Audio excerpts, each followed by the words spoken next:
'Twas Christmas vacation, and all throughout Cadence, students reveled in freedom with song and a dance. They ignored all their homework with nary a care, because holiday homework is very unfair. The members of Rhythmics all headed to Karen's, where the plan for the night was mighty apparent. They arrived at her place with snacks and pajamas, awaiting a night of much action and drama. For Valerie'd brought a most wonderful title, the Christmas OVA of the show CyberIdols. Away to the kitchen, Karen flew like a bee, tore open the cupboards and brewed up some tea. Angie sat down on the couch with some cheesies, and Lucia curled up with a cushion that she'd seized. Queen Bee sat herself in a chair on the wall, but could not see the screen, very much at all. Jaden laid out his sleeping bag lively and quick, as Queen Bee came down from her ill-conceived trick. And then from the kitchen, Karen finally came, and she, let's be honest, spoke in a very reasonable volume and called them by name. Now Angie, now Queen Bee, Lucia and Jaden, and Valerie too. Get your hot tea, it's waitin'. To the door of the kitchen, to the counter right here. Your mugs are all ready, so come grab 'em, you hear? So with tea in their hands and joy in their hearts, Karen put in the disc, and then she hit start. They sped through unskippable DVD ads, and they all had a chuckle at very old fads. Then, there at last, came the start of the show, and the kids settled in, their spirits aglow. And now from this framing device I can take us to begin CyberIdols Christmas in Vegas.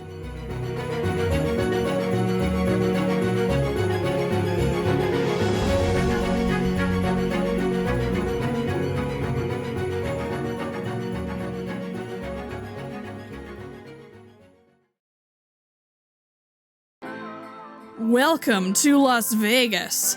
The city of sin and delight is still a popular tourist destination in the year 20XX, especially around the winter holiday season.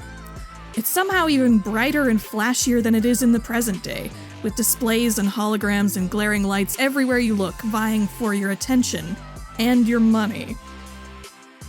And it just so happens that we have a few familiar faces visiting the city around this time of year. The members of Siberia Records, and, secretly, the crew of CyberIdols, are checking into the prestigious Bellagio Hotel and Resort of all places. How could they possibly afford this lavish Christmas vacation, you ask? Well, there's only one way to find out. In today's special presentation of CyberIdols, the OVA, Christmas in Vegas. We pan in on the luxurious lobby of the Bellagio, which is, of course, decked to the nines with as many fancy Christmas trees and banners and wreaths and holly displays as you could imagine. They have a big fancy ceiling with multicolored, like, flower-type things up above as well. The lighting is lush and warm. You feel like royalty as you roll into the lobby. How's everybody else decked out for the occasion as you're waltzing into your hotel? Bibi is wearing black. Lacey is wearing pink, but also wearing some fuzzy antlers on her head. Very cute. Munro is wearing one of those, like, glitter jackets, like the sequins, you know what I mean? Yes. And it's, like, gold, because that's her festive jacket. She's put in just like little holly barrettes in her hair. Lovely. Azuka, he's of course, in a burgundy three-piece suit, got a waistcoat, the blazer, the slim fit trousers, brown dress shoes, and like a silver and black wristwatch. Again, got the rings on his fingers as well. The only thing that's festive about him is his tie. It's a bright white tie with just like the face of Santa polka dotted all around it, clipped to his shirt with a silver tie slide that matches his rings. He's probably on the phone right now as well, finishing off a call of his workplace, because I don't think he was given much choice or time to call off of work. So he's just hurriedly trying to think of an excuse as to why he won't be able to be in office. And I think probably Azuka's coworkers would be more than understanding, but Yeah. Of course, he's uptight about it. Yeah, they'll be like, "It's fine, it's Christmas, go." And he's like, I'm very sorry. I know I have a lot of work. You have a lot of trust in me, and I'm currently betraying, especially if you're meant to have at least like a couple of weeks notice, but this is very last minute." And they're just like shoving him out the door. Yeah. Cole is very much into the Vegas vibe. He's still wearing his cargo shorts, but now he has this huge leather jacket with long fringes that kind of makes him look like a Christmas tree, and a big cowboy hat with a zebra print band and large sunglasses. It's kind of giving off a macho man vibe. Oh my god. I love it. Just going ultra Vegas. Not necessarily ultra Christmas, but ultra Vegas for sure. At the end of the fringes, there are little dangly Christmas decorations. Oh, good. What are y'all talking about with each other as you make your way into the hotel? Bibi is, of course, interested in the surroundings, but trying to pretend like they're not, and I'm sure there's some discussions on, I guess, which room, the room assignments, if you will. Munro has dragged Bibi to stand between her and Lacey, and I think Munro is just going on and on and on and on about how great it's gonna be when they are all rooming together, and we're gonna stay up so late, and we're gonna go out and party, and also they have circuses inside. That's so cool, and just gushing about all the stuff that they're gonna do with no care at all for Bibi's expression. But I think she knows them. Mm-hmm. Azuka still, I think after calling up his workplace, he's calling up some of the clients he's had, and they're just talking so Mr. Campbell, I have all of your files and reports compiled. I'm going to have them all sent over to you as soon as possible. The budgets, I've looked over them. I would like to schedule a meeting with you. I know I was going to have one earlier this month, but things got out of hand. Would you mind rescheduling it till early next year? He just got multiple phones. He switched from one phone conversation to another. And he goes, "Oh, can you please hold? Just give me a sec." Okay, and pulls out another phone. And he's just currently in work mode, trying to get everything sorted out. At least one of the phones is somebody who's not actually paying attention, and you can hear the distant sounds of a Christmas party in the background. 100%. They're like, yeah, I'll get that written down. Marty, come in and get over here. You gotta try the punch. Oh, what about Azuka's lady colleague? Oh, Is before, so yeah. they might be not as flirty. Yeah, I don't think it's as flirty. I think they're definitely on a call, but I think it's more hey, I've got a few clients that I'm not gonna be able to juggle with everything going on. Can I send them over to you, kind of deal? And she's like, "Yeah, sure, don't worry, Azuka." And he's just I'm very sorry, I know I owe you one. I promise I'll repay you. If there's any clients you need that are just too much trouble, you want me to work on, I'll do that gladly at the beginning of the year. But please just do this favor for me.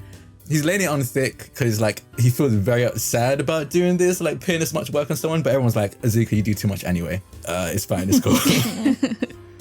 I think Bibi rolls their eyes and is probably goes to push Azuka along as he's on various phones. No, this way.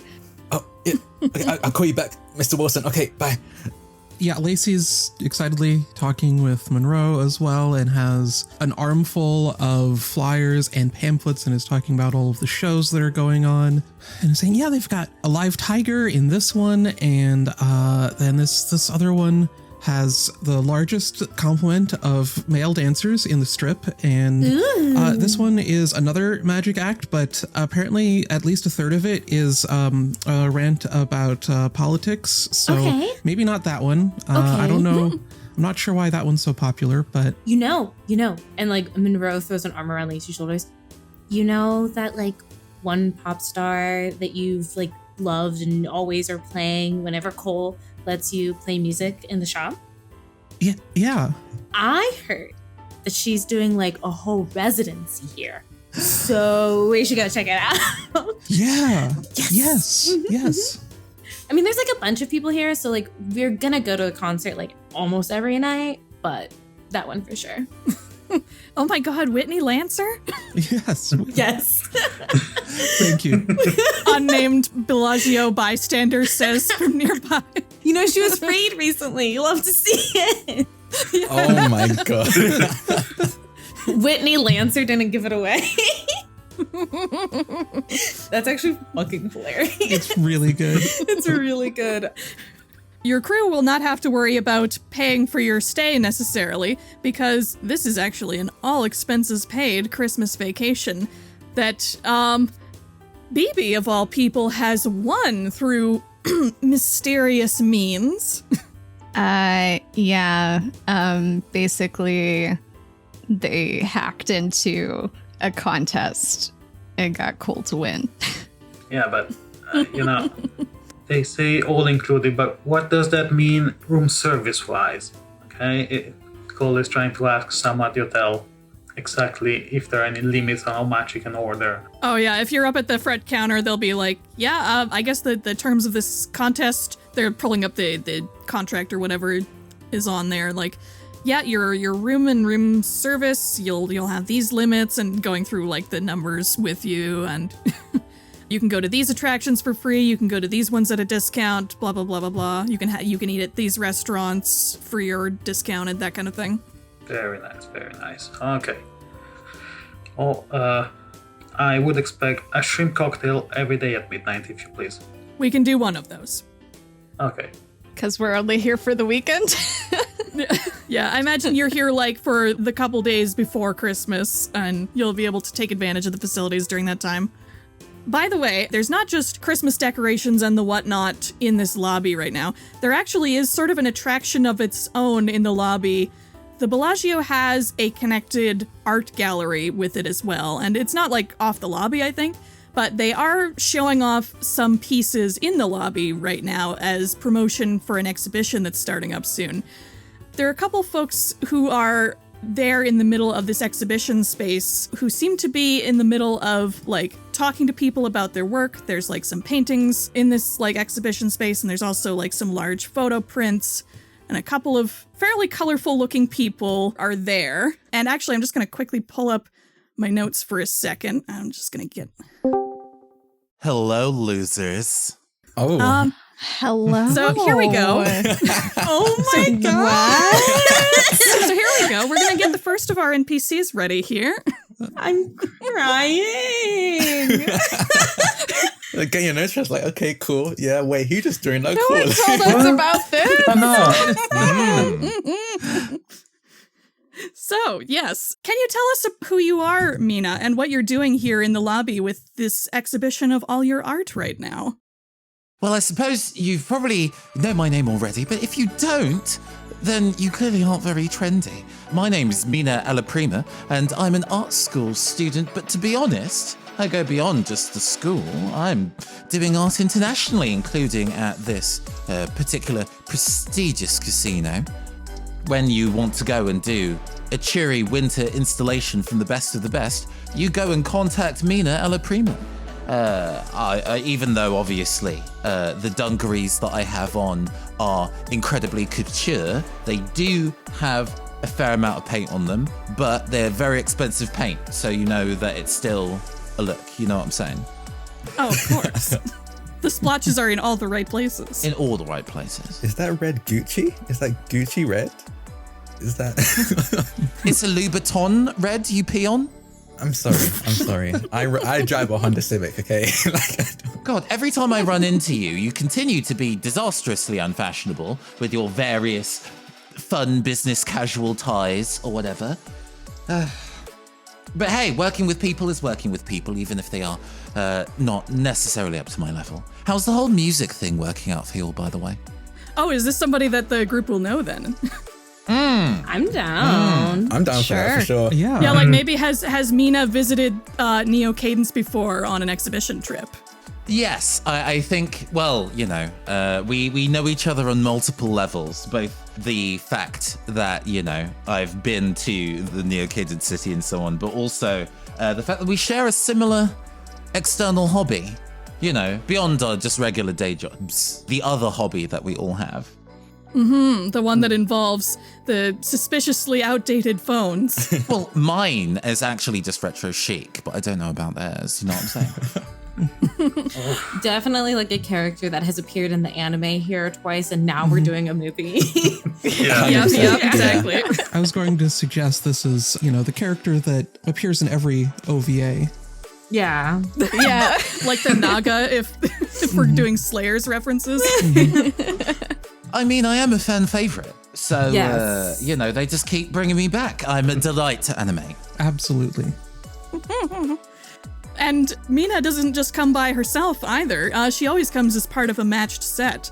In addition, there is also a tall fellow with kind of a dark teal colored mohawk with a ponytail in the back. And despite the kind of wild hair, he also has sort of almost like an Azuka-like vibe to him in terms of his the way he holds himself and his fancy white suit and matching dark teal silk shirt and dark gloves as well. And he looks like he's got his trademark photos on the exhibition wall and is explaining some of them to some of the passersby in the lobby as Mina approaches you. Now, this is a man who knows how to dress with the whole business look, you must understand. They look exactly the same. Lucian and I have done all sorts of fantastic work, including the mural before you. In fact, if you indeed look up, and the camera kind of pans up and in a very Sistine Chapel kind of manner. The ceiling is absolutely plastered in the tableau of various biblically accurate angels gambling in the snow. Oh. At least one of them has the kind of a circle behind them halo, but it's a roulette wheel. It's all very multiple themes stacked on each other at once. Oh, wow. That's amazing. Alternatively, Munro's right next to Lacey, squinting, like somebody who's trying to see and understand art, but just is not built for the art world. So, what part of the lore is gambling angels from again? I think that's Corinthians. Or maybe I don't know. Do angels gamble? Azuka's just sighs. But yes, indeed, they're fallen angels, obviously, corrupted by the delightfully intriguing sin of gambling, and enjoying the winter tableau as long with everybody else. I just wanted to make sure that when you make your way to the Bellagio and you go to our gallery, you get that fighting spirit, that opportunity to take risk, to put it all in the hands of the angels and maybe leave away with something more. Oh. And, if you do end up leaving it all, charity and good cheer is free. It is the Christmas season, after all. Oh, yeah. I once heard that a scientist said God does not play dice, so that's an interesting interpretation. God is definitely more of a poker player.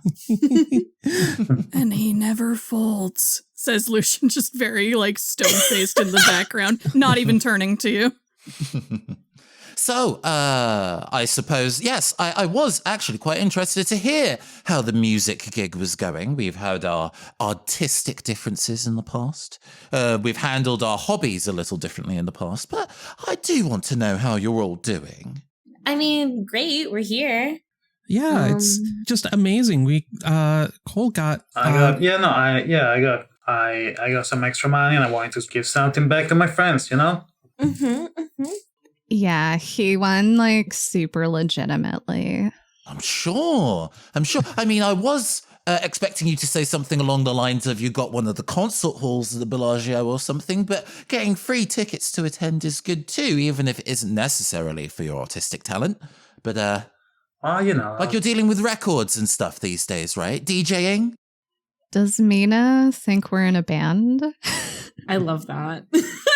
There was a little bit of miscommunication involved. Yes. Yeah, I think it's because the app is called CyberIdols and they just assumed. The music scene is not as flashy as the art scene. We don't launder as much money for powerful crime families, so we don't get that much cash. That's just tragic, isn't it? Yeah, well, pretension has its rewards. Indeed. Well, enjoy gambling, I suppose. Cole scowling. Lacey leans over toward Bibi and whispers, Is music different from art? Munro hears this, because we're all together, if I may, and just very loudly, of course music is different than art. Music's much harder. Azuka's walked away at this point. I think Good for him, honestly. Is Lucian like with us right now? Or is he still showing like other people around their exhibit? He's in earshot, but I think he's just finishing up with someone. So if you want to engage with them, he can turn to you at this point.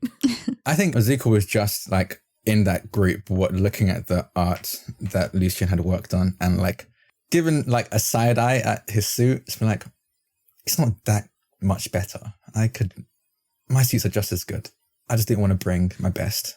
Yeah, it is very impressively pressed, though, you have to admit. This is your business relaxed look. Yeah, he's doing a lot of the like white and like dark teal green to do that like kind of foresty look for the holiday season. Like, he's missing a festive tie, so I think I win in this regard. Just in his head, he's saying that as he's looking. I think he regards you and quietly gives you like, little much, but looking sharp. Thank you. I just wanted to dress for the occasion. It is the season after all. After all, it is.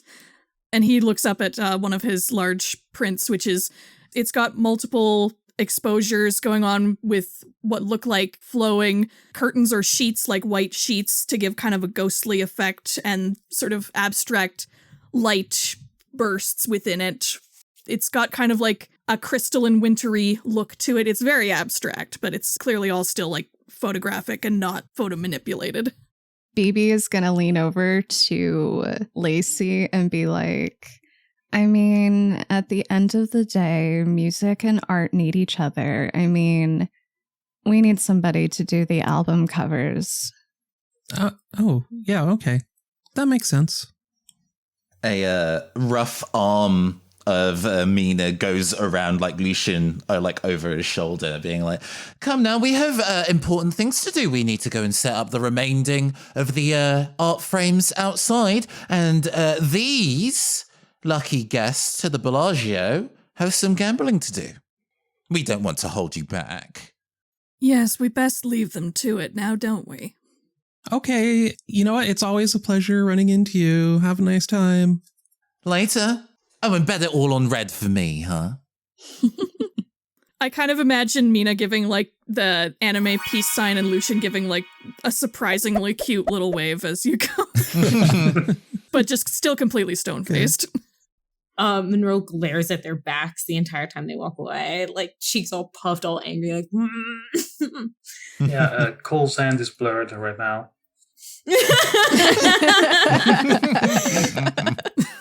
Bibi like lowers the one eyebrow they had raised, and then they're like, well, I guess we should check in. And they go to walk towards or finish checking in, I guess, right? Did we check in already? I can't remember. You were in the process of it. I think Cole kind of did most of it. Yeah. Okay. Yeah, everybody can get keys to their room. We can kind of speed through the check-in process. Of course, your room is lovely. Like, it's the Bellagio. What do you expect? There's just a montage of us, like, taking snacks from the bar and, like, jumping on the bed and all that kind of stuff. Yeah, I think there's probably, like, some chocolates in your room and, like, stuffed, like, polar bears in Christmas sweaters as well for you. Yeah. Aw, cute. You notice above the beds, there is a painting that is in a startlingly similar art style to the godly tableau on the ceiling of the entrance to the Bellagio that Mina was very proud about. Oh, hell. I think you have a connecting suite, actually, and both of the rooms have those paintings in them. Monroe's going to take one of the pillowcases and hang it over the or like sheets or something and just better. Don't do that. She'll find out and then we won't have anybody to design her album covers. Munro takes down. Azuka, like, once he gets in, immediately like pulls out a laptop from his briefcase that he has and he just plugs it into the Ethernet and just starts sending off emails that he needs to send off as well. Bibi is gonna walk over and then just slap the laptop down. I was in the middle of a very important email. You're in the middle of a very important vacation. You promised. I wasn't given enough of a heads up. I still have to send these off, or I have very angry clients on my hands. This is for Cole. He turns and looks at Cole, and then back, and just sighs. Okay, but if I end up with a very angry Mr. Fleming on my hands, that is your fault. No, it's like your company's fault or whatever, because they said it would be fine. So what do we do? Are we gambling? Because I'm an accountant and I cannot give that advice. I'm not a gambling man, and I feel like it'd be... Munro pops her head out and is just like, we are definitely gambling, all of us, including you. We're going to get ready, we're going to get cute, and we're going to have a good time. And I think she starts blasting some remixes of Christmas music, more designed more to be fun and happy and dancey and peppy and stuff. Turns it up as loud as possible. Azuka's eye twitches and just goes, I'm going to make myself some coffee. And just walks through the kitchen area and just starts bringing himself a cup.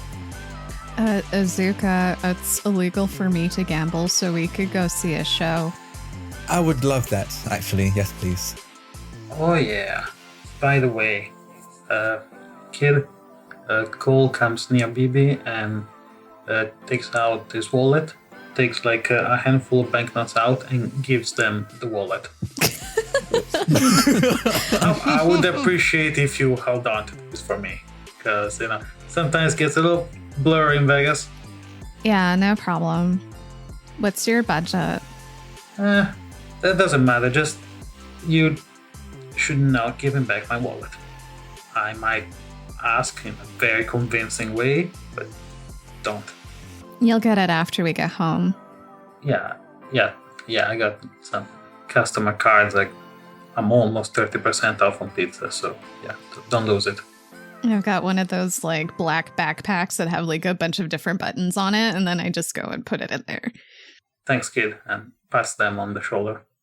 Okay, so do you want to quickly do a montage of a couple different activities that your characters get up to over the course of the evening, just to start with? Oh yeah, there's got to be a clothes shopping montage. So many shops, yes. Azuka's holding all of the bags by the end of them. There's a montage of Lacey trying on a pink denim jacket and a pink fleece jacket, and then finally buying this entirely pink sequins blazer. Yes. Awesome. Munro gets a picture of Lacey and Azuka together because they're Team Blazer now. Is there a scene during the clothes shopping too where Azuka is asking the group which tie looks better? Yes. The thing with him when his ties are his ties are the flashiest things about him. So I think they're very ridiculous ties. So he's holding up one blue one with just a massive Christmas tree on it, and then a bright red one just with just a hyper realistic face of Santa on it. It's honestly very disturbing. Oh my god. And he's just which one should I get? I like both of them, but I'm trying to keep myself on a budget. Oh my gosh, I have an idea, Drak. Please, go ahead, shoot. Okay, so you know that montage scene that's in movies where people are trying on clothes and then everybody else says no? What if you do that, but the only thing that changes is the tie?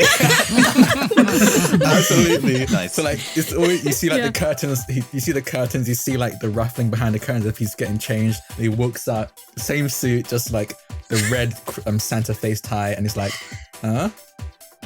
Is this good? No. I like the blue Also, one. I imagine that since this is an anime, I imagine the tie being an actual photo of a Santa face on the animated character. 100%. I love the idea of going into a changing room to put on a tie. Yes.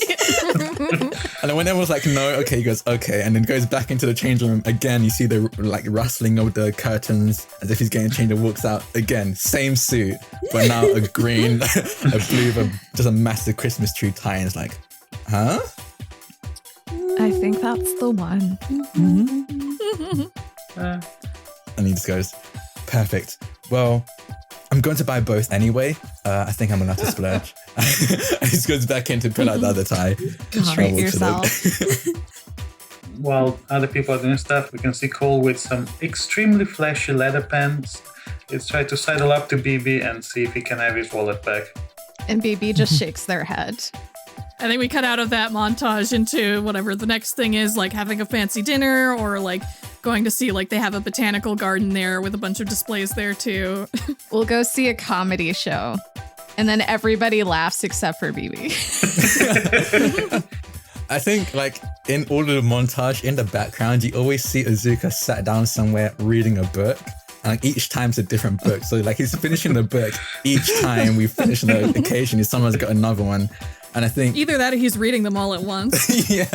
He just pulls it out each time. Which is super funny because I want for Munro's little montage to be she found, like, an adult jungle gym and is like making everybody play. Oh my god, yeah, absolutely. So there's like a shot of like everybody going down on a slide together and Azuka's at the back still reading the book. Yes. Bibi, deadpan, no expression.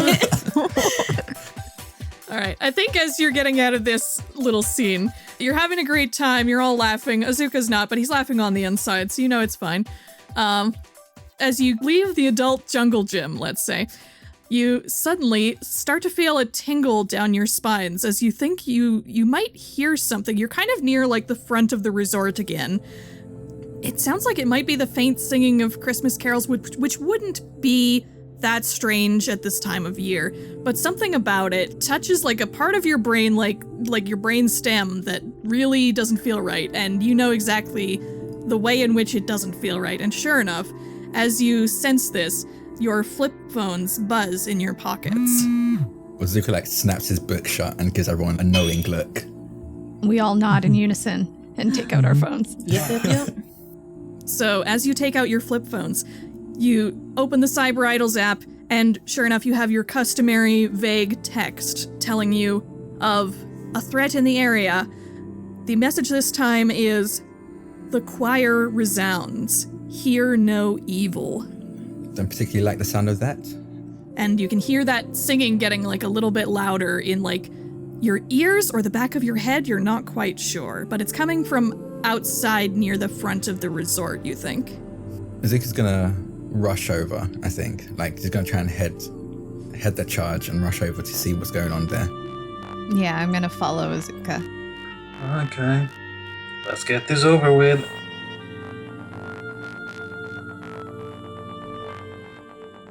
You step out of the casino to see, the grand fountain outside the Bellagio with a large platform that's been installed in the middle of it. So the kind of like jets of water go up behind the stage where there are carol singers.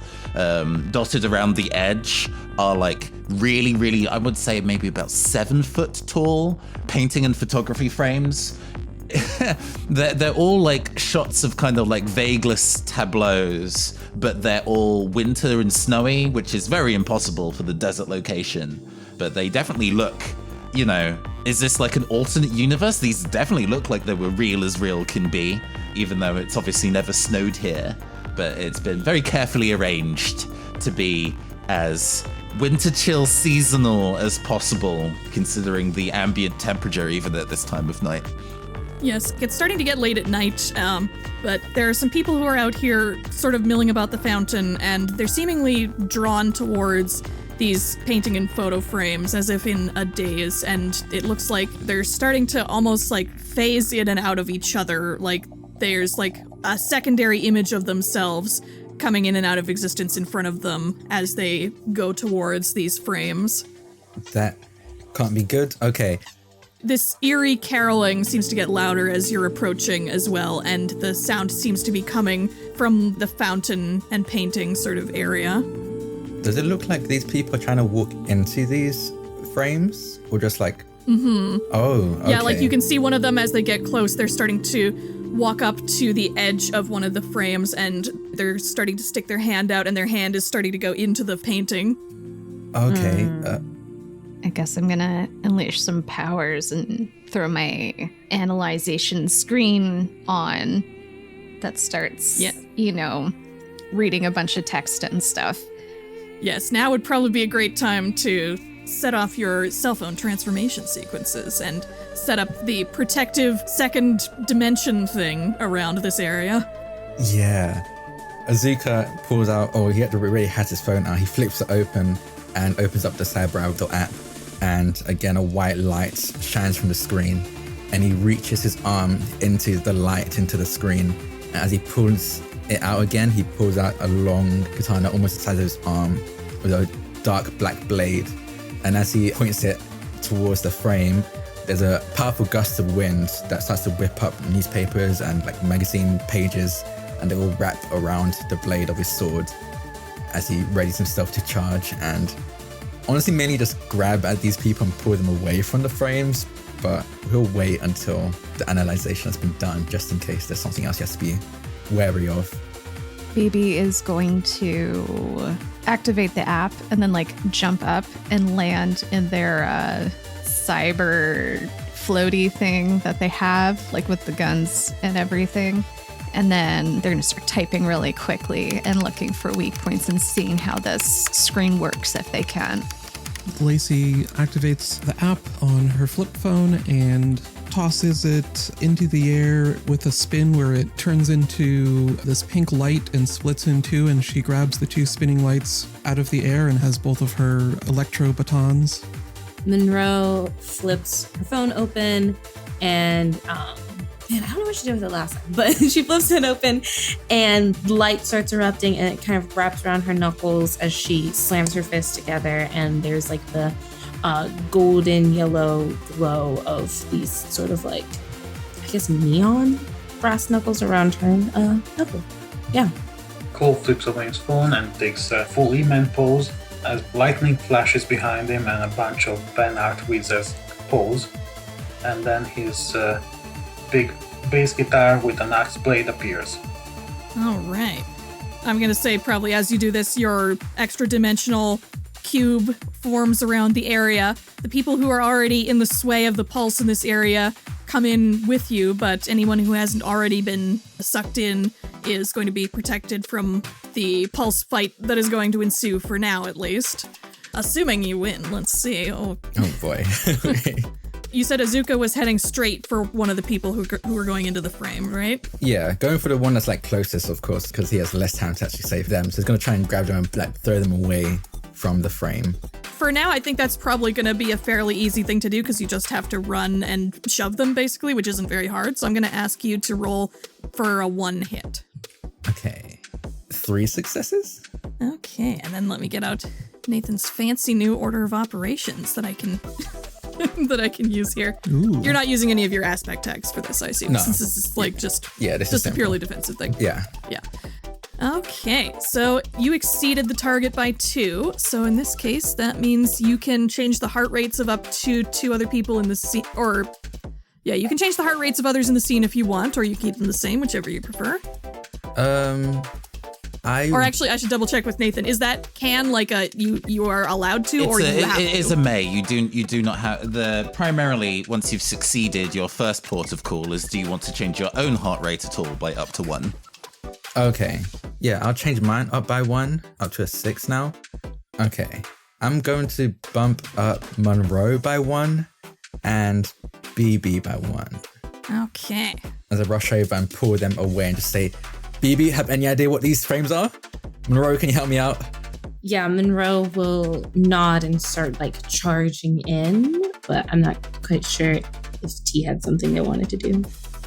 Yeah, whichever of you wants the spotlight first. Yeah, I tend to play this with the person whose turn it was, baton passing to somebody else. But if you'd prefer to kind of leave it open to who wants to take it next, either is fine. Yeah, I'll leave it. I think because I raised their heart rate, it kind of makes sense for either Munro or Bibi. So it could be either you two. Who wants to go first? Oh, maybe I should go first to do the analytics. Okay. Yeah, so there's a zoom in shot of my fingers, and I'm going to try getting some information. Okay. How do I describe this? It's certainly not a normal display anyway, but I think since this is your thing, it probably is going to be a fairly normal task for you. So I'm going to call this 2 hits. Okay. It's a complex supernatural thing, but you're used to complex supernatural things. All right, got it. Here we go. Okay, so you hit the target bang on. 2 successes. So you're going to succeed at this. You don't get an exceed, but you did roll 2 ones as part of that. So I am allowed to change the heart rates of anyone else in the scene besides you. I'm going to, let's say, lower Cole's by 1, since you're kind of lagging behind a little bit from the rest of the group, it sounds like. Yeah, a little bit. And I'm going to raise Azuka's by 1. Since you succeeded in getting this person away from the frame for now, you knocked them back. But it's pretty clear that they're trying to get back up and go back towards it. And on top of that, you can hear that caroling much louder in your ear brain right now as well. And it's clearly trying to influence you as well. You're able to resist it for now, but it is making you nervous. Ooh, okay, bumped mine up to a 7 then. But otherwise, Bibi, you do get your analytics going. Certainly the frames are designed to pull people into them, obviously, in a kind of extra dimensional kind of way. It looks like when you see these like after images appearing near the people that are going towards them, it does seem to be like a representation of their energy/soul, which is what you've seen many times with Pulse. That's what Pulse are trying to get at. They are trying to get people's essence, life energy, whatever you want to call it. So the frames are currently the method by which the Pulse are trying to do that. And moreover, it looks like there is another like big collection of this energy in the water of the fountain itself. So it seems like the frames are feeding directly into the fountain in some way. Okay. Frames are sucking people in, but energy seems directed towards the fountain. Maybe there's a way we can disconnect the frames from the fountain. Yeah, I think as you say this, there's more people who are starting to walk towards the frames now. I'm going to say you probably pulled in about 3 or 4 people with you for this. So they're starting to get a bit closer, and you can see now there's also like ghostly hands sort of beckoning from within the frames. Okay, and another question, Eryn. Yeah. Did we see any of the humans go into the frames yet? Not yet. Azuka got the closest one away from the frame so far. There's just more who are walking towards them now. Okay. One last thing before we pass the spotlight on to somebody else. Would you like to change your own heart rate since you succeeded? No. I'm gonna leave it where it is for now. Okay. Munro, trash the frames. Munro looks over, throws them a quick salute, turns and charges towards the frames, and I'm gonna go ahead and try to take it out. I'm not gonna use any of my stuff yet. I'll just go with my 6. Okay, 2 successes. Okay. So first of all, I won't forget this time. Would you like to shift your own heart rate at all? No, I don't think so. Keep that at 6? Okay. For now. Alrighty. Oh, I don't think I said what the target was, but it was going to be 2 as well, because again, complex supernatural phenomenon that you're doing your good thing against. You did also get 2 ones, though. So again, I think I'm going to raise Azuka's again, because the situation is still going on, the same one as before. God, he forgot his blood pressure meds at home. Yeah, and this time I'll also raise Lacey's by 1 as Lacey gets closer and is getting closer to the fray. All right. So Munro zips forward and she like rears her fist back, and the light on the knuckles like flashes really, really brightly, and they almost seem to go like boom, like bigger in size right before she barrels down on the painting of the frame to try to like crack it open or break it. As you impact it, it feels definitely like canvas, weirdly enough, and not some kind of isekai portal to another world as you put a fist through this thing and it snaps in 2. Season 1 flashbacks. Don't you hate when you're just walking back from like a grocery store and then a car comes and hits you, but then you just wake up in another world?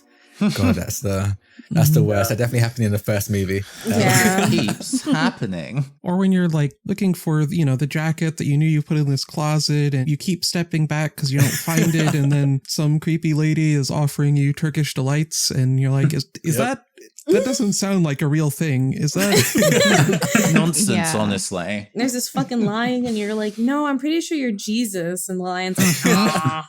Truly, Narnia, the first isekai.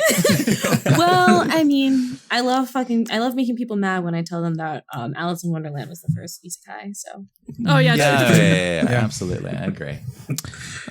As you punch that first one in half, out of the sky, several things like impact the next 3 paintings, splat, splat, splat in order. And as you look up to see, it's kind of like thick, deep green paint has covered the next 3 canvases. And then the middle one, there's a shring and like a flash of light as it slowly slides in half and clatters to the ground. And behind the collapsed painting is Mina, who turns around and is like, barely made it in the nick of time. Nina? Hi. Munro like raises her fist again, and then No, you gotta keep helping. I mean, for them to go and like pervert my art like this, it's just unacceptable. She says as she like puts a palm up and kind of like a palm cannon blast of paint covers a 4th canvas. Yeah, and as Mina is doing this, you hear a few more like anime style like slash sound effects and light trails across the screen as a few of the photo frames are taken out next. And you see stepping out of the shadows is Lucian, and he has like wrapped around his hands a length of film strip, but he's holding it like it's a garrote wire. Yes, it's extremely annoying. I mean, mate, we work so hard on these and then the pulse just comes and corrupts all the art that we try to create. It's every other week at this point. maybe they're trying to improve your art. Munro, please. Okay. Creative works in this world aren't going to be safe until people like us go and make sure that it's going to be dealt with. Are you going to flap your gums or are you going to start bloody helping? Yeah, how about we smash all your stuff? For the greater good. That's true. And she turns to go take down another one of Mina's paintings. And now, much more enthusiastically. Mm-hmm. Who you betting passing to? I'm going to toss it to... There's somebody's name who was already brought up. Lacey. Lacey. Okay, yes. And I'll bet on baton, pass it to Lacey. There we go. That's you the mix sentence. up every letter in that sentence. It's not even like a one letter thing. You mix up every letter. I key smashed, but it was my mouth. It's okay. It just means Munro is super jazzed to be here. Yeah. Yeah. I think Lacey is going to use her super speed to like just run around and pull people away that are walking toward these frames. And like, not quite the Flash thing of like zip in and zip out with the person. I don't think she can like carry people super speed, but zipping over to someone and pushing them away and zipping to someone else and pushing them away so they don't get closer while the rest of the team is destroying these frames. Mm-hmm. I think this makes a lot of sense. Lacey probably is the best equipped to do this job. Are you using your shocking speed aspect to do this? Yeah. Well, I guess I should declare a target for you to hit before Oh, you decide yes, that. that'd be good to know. I think since there are several people, it probably will be a 3. 3, okay, yeah. You know, this is why you need a full raid group. You need someone to focus on the Crowd control. Crowd control. Thank you. Mm-hmm. Yep. That is 3 successes and 4 ones. Ooh. Oh my god. A lot of ones. Oh god. Yeah. Well, you definitely, in that case, can change your heart rate up or down by 1. I'm going to move mine down toward the center. Mm-hmm. That's fair. All right, anyways, so what am I going to do to y'all? I'll leave Azuka alone for now, because you're getting I'm real scarily close. Yeah, I'm at 8 right now. I think as Cole finally reaches the area with the rest of the people, I'll raise your heart rate as you're getting closer again. Maybe I'll do that by 2 for Cole, actually. How about?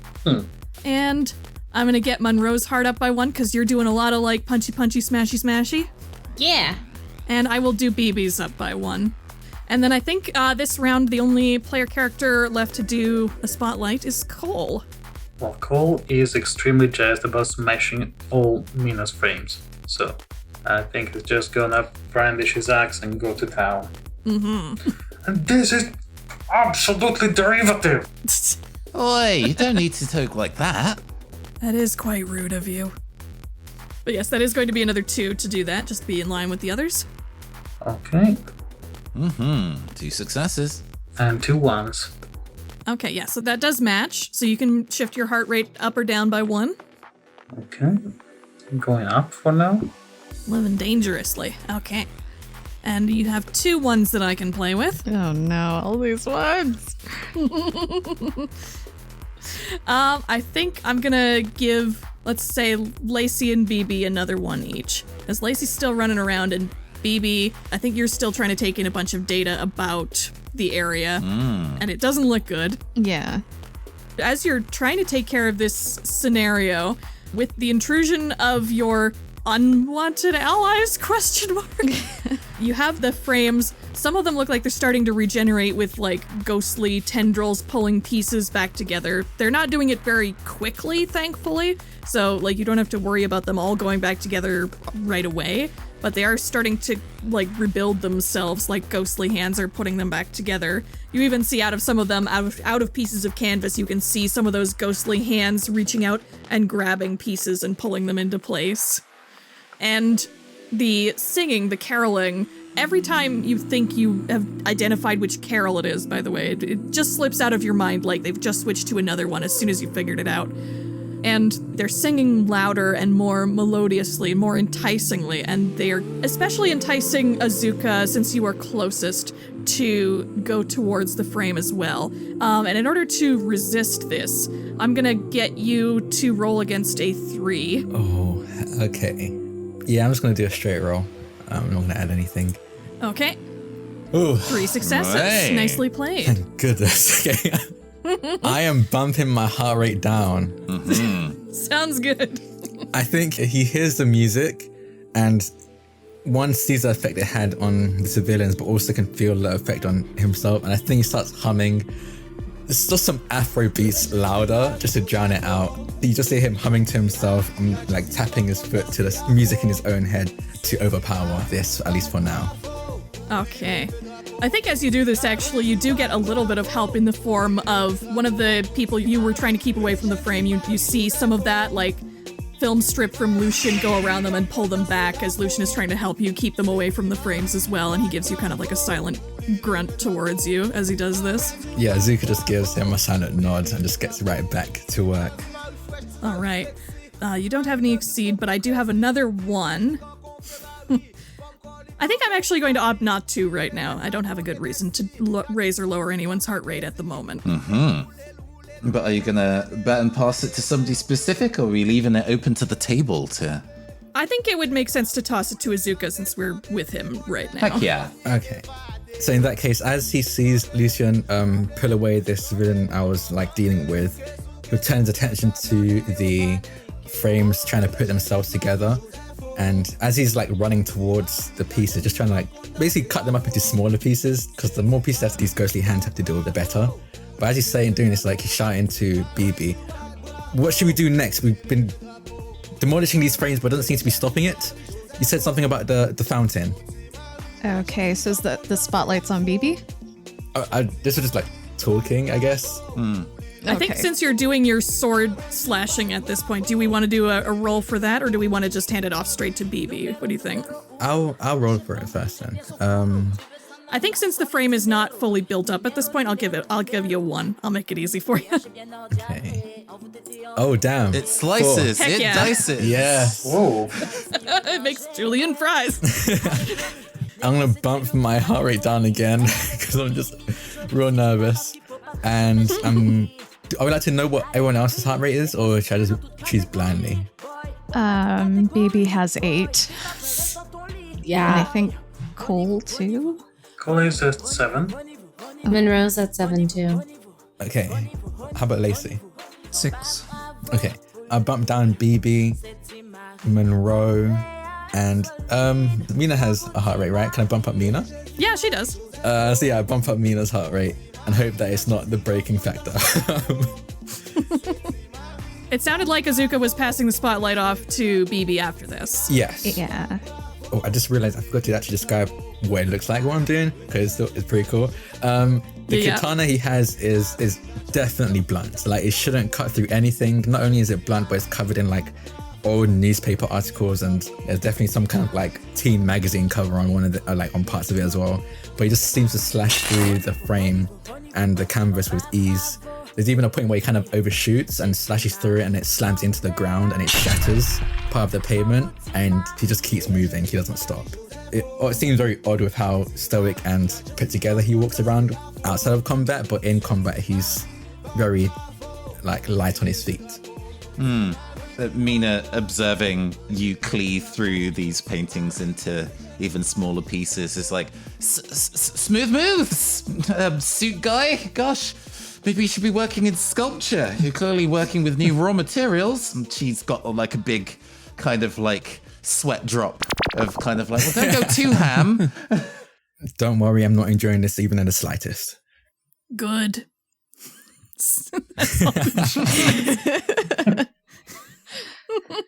As he goes to round up another person. Go for it, Bibi. Okay, I'm going to use hacking, and I'm going to focus my analysis on where the fountain is, so like where I can see the energy going. I'm going to make this a 3, since this looks like it's the core of whatever's going on. Okay, so I've clicked off my hacking fighting style. Sure. Which gives me a bonus dice, and my heart rate is 7, which gives me... Oh, 2 bonus dice? Yeah. Okay, so that gives me 9 with my heart rate. So here we go. Yeah. Everybody's just clinching it tonight. Hell yeah. 3? That is a 3 success. Yay. 3 success against 3 target. And just 1, thankfully. Indeed. All right, well, I think I'm definitely going to raise Azuka's again, just because Azuka's doing the work right now. Yep, that's fair. I guess I should ask Nathan, when I raise someone's heart rate, am I allowed to describe like what the enemies are doing at the same time? You or is are it just absolutely, sort of like... as everybody's heart rate changes, it's also their kind of emotional state. So feel free, if you are getting your own heart rate changed, to express how your character is now feeling. Watching this at hand, or whether the circumstances at hand are getting more or less stressful for you. Absolutely. Okay, because I just want to make sure I'm not overstepping my bounds by having enemies make moves outside of my turn. It's all good. People succeeding and while people are fighting in the background or whatever, they can be taking blows or whatever. It's all part of the process.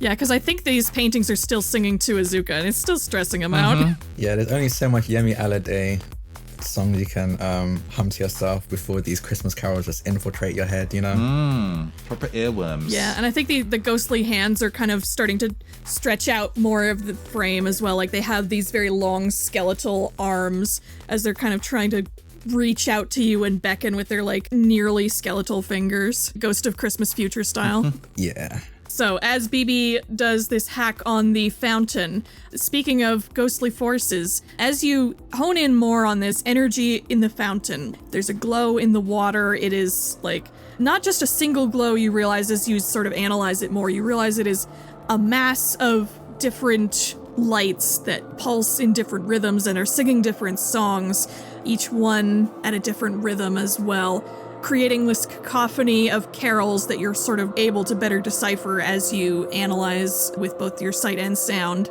And you start to see more of the forms that make up this energy. It looks like there are distinct forms in the energy. It's not all one amalgamation, there's just a lot of them. And they look sort of, again, very traditional, like kind of Christmas past, Christmas future, ghostly sheets. It looks like they're kind of made of this crystalline ice. Their faces are obscured behind veils that are made of these iridescent aurora borealis-like colors that obscure their faces. And they're just all continuing to sing in their own different ways as some of them reach up through the bottoms of the frames to do the grasping motions that you see are happening around Azuka, and they're all looking like they're just hungering for more energy to take into themselves. Okay.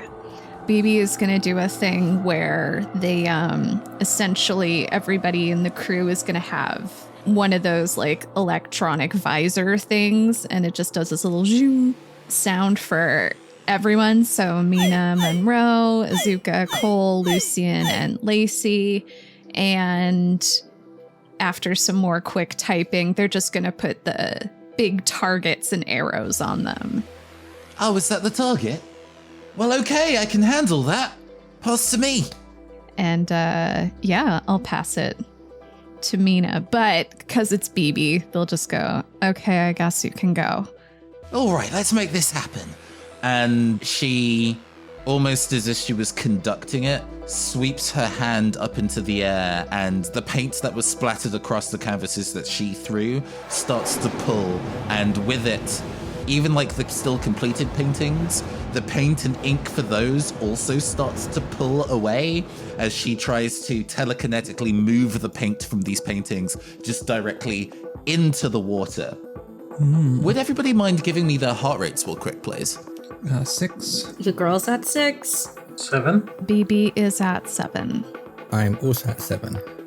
Cole, while in the middle of like dealing with trying to stop these pieces of painting being formed back together, doesn't necessarily see that the storm of paint that's arcing through the air is heading in their direction between them and the water until it's too late.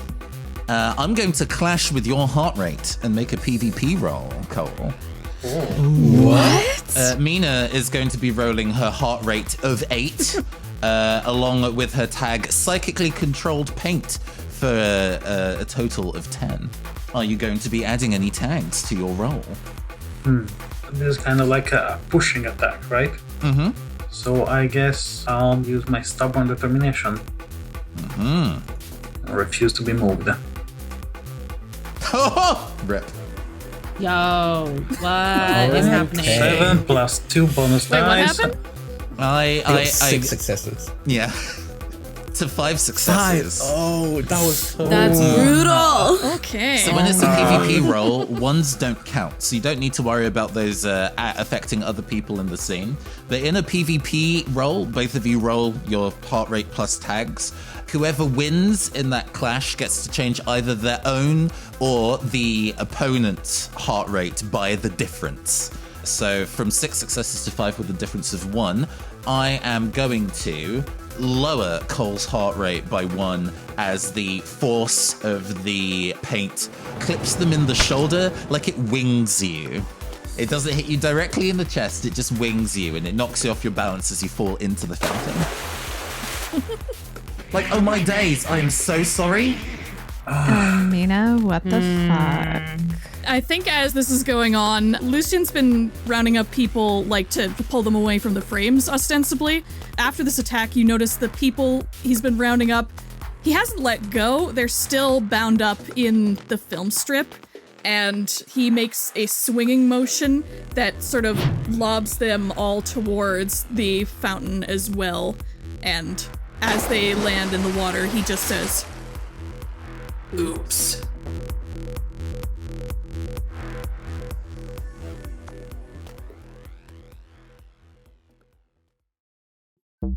CyberIdols will be right back after these messages.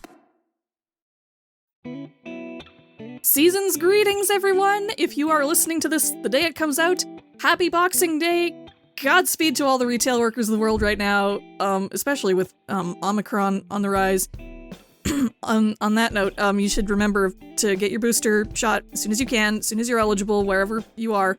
If you can't, don't feel too bad. There's legitimate health reasons why you wouldn't, but, like, if you can, please get it. And bully your government into putting more COVID supports in place because they've all gone away at this point, and what the fuck? You know, fucking the usual. Pandemic's not over, goodness sake. And if you're listening to this in the future, I guess I hope we made it. In any case, I hope everyone is having as lovely a time as they can this time of year, and I really hope that, regardless, this one shot is helping with that. I had a lot of fun planning this session. The players had a lot of fun playing in this session, I think you can tell. I do love me a good surprise guest player. Nathan and I had some fun plotting this together. And especially I thought it would be a lot of fun to do this with Nathan specifically, because we've done a lot with Nathan over the past year and change, some of which y'all haven't heard yet and won't hear until much later next year. we thought it would just be a really fitting way to close out this year of releases and recordings. Also, another great reason to have Nathan on this episode was, I remind you, because they created the very fun game that we're playing for CyberIdols. Yay! This game is, of course, Heartbeats in Perfect Sync. And if you like how it's played based on the previous Halloween special and this one, you can pick it up for super cheap on Nathan's itch.io page for as little as $5. The link to that will be in the description. You should go give them your money right now or as soon as possible. Grab this little game. It's fantastic. Absolutely recommend that all of your friends should go buy and play it. Just do it. You know this game is good. Why else are you still listening to an actual play about it?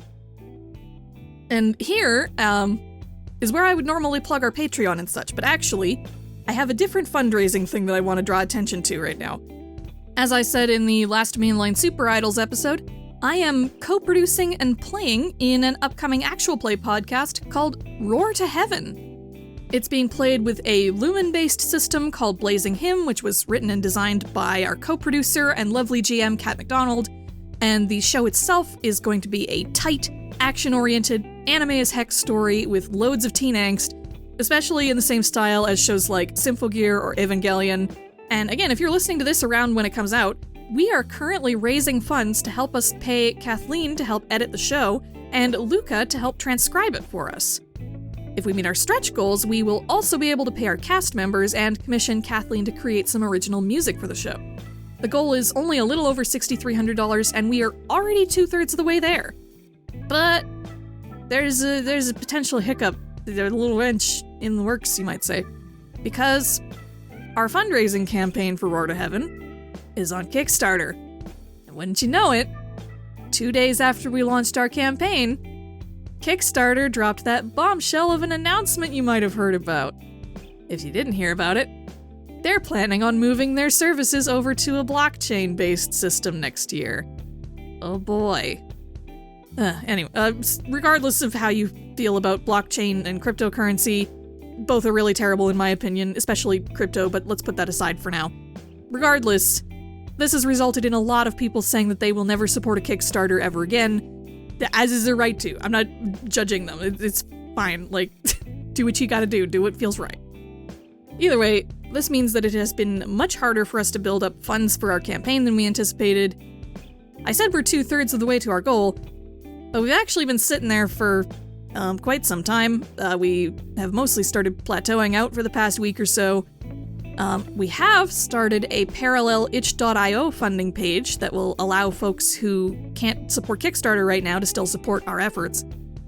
But at the end of the day, if we don't reach at the very least our base goal on Kickstarter, we don't get any of the pledged funds from that campaign, and as a result, the project either won't go forward or it will take much, much longer to do so. Fun. Thanks, Kickstarter. That's just wonderful, wonderful timing. Thank you. Anyway, this is me imploring you, if you can at all justify it, and I understand if you can't, but if you can, please consider pledging to the Roar to Heaven Kickstarter and helping us pass that base goal. You won't just be doing it out of the goodness of your heart either. Like any good Kickstarter, you'll get plenty of fun goodies, including access to our full Session 0, early access to main series episodes, digital or physical copies of the game Blazing Him, and its brand new expansion, Ashes to Ashes, which is very cool, and part of the main campaign of our show is going to be based on. And there, you could also get some very pretty holographic Blazing Him stickers, which you should see the pictures. These are very shiny, very nice. They also say Angel Killer, some of them, so that's the kind of sticker that you want, I feel like. And at the highest tiers, you can even sponsor an episode and get yourself a personalized shout-out, or you can even name some of the most important NPCs in the show, like our commanding officer or our chief arcanist, which is very cool. Like, we've already, planned out some of what these characters are going to be, and I'm really looking forward to hearing what they're going to be called. And again, if you can't support Kickstarter right now, we very much understand that. That is more than fine. Again, if you still want to support Roar to Heaven, we have most of the same rewards available in our Itch Fund as well. Links to both campaigns will be in the description of this episode. We'll be very grateful for your support either way. But again, as much as we don't want to support Kickstarter right now, we do need to at least clear that base goal with them. So if you are able to help us do that, we would very, very much appreciate it. And you know who else we very much appreciate? Our patrons on the SuperIdols RPG Patreon, yes. As with the last CyberIdol special, I am going to shout out all of our $5 plus patrons, so thank you very much to Orabolt, Blake1995, Chris T, Circus, Erakune, Lady Plague, Liv C, hi Liv, Matthew F, Misty, Noreen, T, hi T, Pike, Rain Crystal, Rowan B, Sensei1477, Tanner S, and The Joiner. Thank you all again for your support. I'll let you get back to the show now. It's a very exciting back half of the show. And I know it's been a very long ad break, so just want to leave you with a happy holidays once again, and a happy new year to come.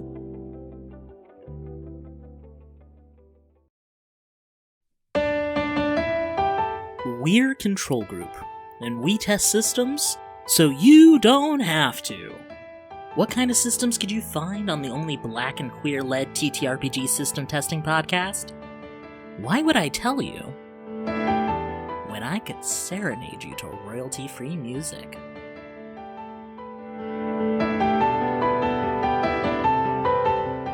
Western system gunfights, you should check out Gunsight, Stranded Interstitial, Patreon sneak peeks, sci-fi's your thing, check Lasers and Feelings, Monster of the Week, Tome of Mysteries. We just test the systems, so you don't have to even do the math to. Anime chosen in the last shonen, Monster Hearts Fellowship, Warmer in Winter, Song of Fire and Ice, Houses of Wands but nice, Dennis is Unfinished, Magical Western. We just test the systems, so you don't have to even do the math to.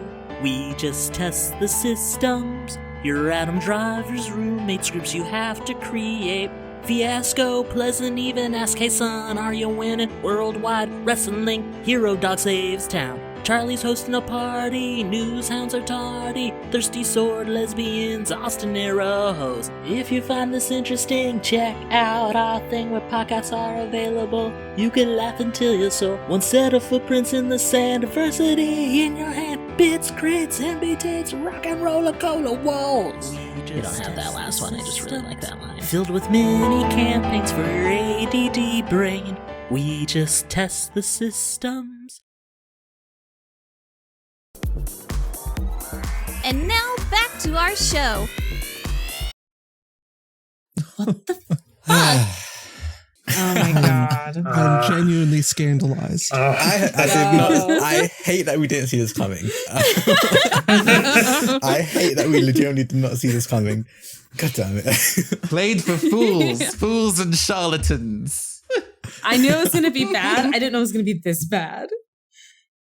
So yeah, we just threw a bunch of innocent people into a fountain for shits and giggles. Y'all suck. Yep, and now their souls are gonna get absorbed. What are you gonna do about it? Are we still like in a quote unquote initiative? Like, are we throwing the spotlight to people? I think at this point the paintings have probably all been handled, so there's a lull in the action before spotlights kind of come back in. Azuka head snaps towards Lucian. I thought you were helping. What are you doing? What I'm supposed to. And his eyes are kind of tinged with an icy blue at this point. Azuka just points his blade at Lucian.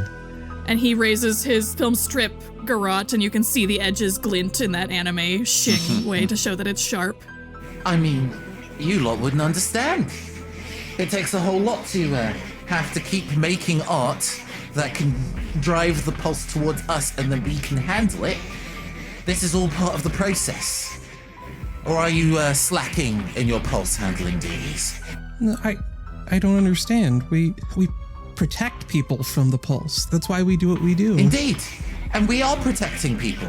The greater good. Sometimes, in the name of making something beautiful, you have to put something beautiful on the line. You have no right to sacrifice the lives of others. Seems they're not using them right now. You're definitely not designing our album covers. Well, that's fine. You couldn't afford my commission rates anyway. Oh, fuck you. Yeah, Munro's gonna... Munro wants to hit them. Munro wants to go. Sure. If you kind of hit into kind of like ready starts against the two of them. Mina's like, oh, we're gonna be rumbling, are we? Well, fair enough then. And she reaches out with her right arm towards all of you, and then turns it and then plunges it into her own heart, fully hand inside chest, and then slowly, inexorably pulls out a huge broadsword. Slowly. Wait, that's not a sword. That's a gigantic paintbrush she's removing from her own heart. Yes, this is incredible. I love everything about this. All right then, let's paint the town red. Battle music. Yeah.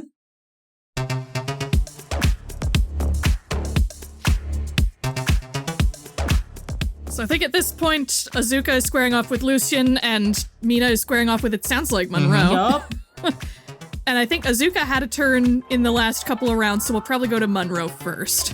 Yeah, Munro is going to rush forward and attack up close and personal, baby. Yeah, so you're rolling 6 plus your 2 for your aspect, and that's the only aspect you're rolling with I'm it? only going to use one. Mina is going to be rolling with her heart rate of 8, plus her heartbroken aspect tag, pain brush, all caps. For 10. Incredible. All right. In 3, 2, 1, let's go. Oh. Gods above. By one. Oh my God. goodness. Fuck me. No. Oh I my beat you by god. 1. Okay. I just processed that. Yeah. Oh, It's gosh. so many dice, but it did come down to a Mina gets 2 successes and Munro only got 1. So tell me, Munro, how do you come at Mina? Yeah, Munro runs forward and in this sort of streak of light, but I think she's just too fired up right now. So as she goes to like swing, and there's probably that dramatic like clash of her like blowing fist against your paintbrush or paintbrush. There's like that one hit, and it kind of like shakes with like the tension and the pressure and the strength before like, not only does Munro just get pushed back, but I think Munro like takes a pretty hard hit. Yeah, they're kind of grinding and sparks as the two weapons meet. And Exactly. Mina, with like a sudden additional force of strength, pushes you backwards and you land in your ass. And your confidence is shaken. I'm going to lower your heart rate by 1. That's fair. And who would you like to pass the spotlight to, Munro? I think I'm. So technically this round we've had Azuka, Bibi, Mina, Lucian, Munro. So that leaves Cole and Lacey, I believe. Cole sounded like really pissed too, which like big mood. So I'm gonna pass it to Cole. Cole's taking a bath. Okay. Before I go, just one question. Anybody else has 6 heart rate? Yes, I do. Well, that's Ooh. wonderful. Oh, yeah. I forgot about to that. check. Nice. Good call. Also, don't forget y'all have special abilities you can pop off at any time. So just to make sure, right now we are in the fountain or around, like, are we in the water? You are in the water. The rest of your team Okay. currently aren't, though. Yes, and you have some ghosts who are kind of reaching up for you at this point. And Mina is not in the fountain, right? No. Mina's still on the shore. Okay. The good news is that Lacey has super speed, so she can be wherever is useful for you. And she also has electricity powers, right? Yes. I was thinking that maybe Cole could use an explosive reef to smash the side of the fountain and send the water to Mina, and Lacey could electrify it. Ooh. So, we already know that we're rolling 12 dice because it's 2 sets of heart rates at 6, but are you adding any tags to that? I could add an explosive reef. All right. And I can add electro batons to my weapon. So this is now 16 dice. Yeah, so you'll each roll 8 to... Mina, on her part, is going to use her heartbroken tag Pain Brush again, but also one of her regular fighting style tags, Violent Reckless Abandon. for a total of 12 dice, which isn't 16. Is that just a tag she always has? Yes. Okay. I don't think I specifically said that she's a redhead, but, sticking to the kind of like anime tropes of character design. I was imagining it. Yeah. I kind of imagine her with this style of the redheaded scientist lady from Pokemon Sword and Shield with that wild ponytail. Yep, definitely a ponytail up in there. All right, I'm ready to go and roll if y'all are. Okay. Oh, Holy Yo, what the Good fuck? Okay.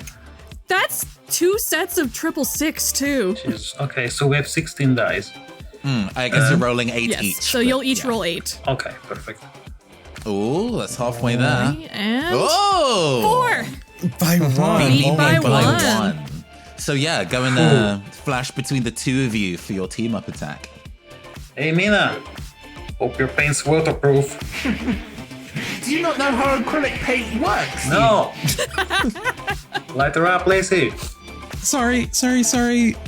As Cole smashes the side of the fountain, water spills out, and Lacey runs over and dunks one of her electro batons into it. And you see the electricity like crackle across the water and shock Mina, who goes into kind of like a reeling from the damage of that.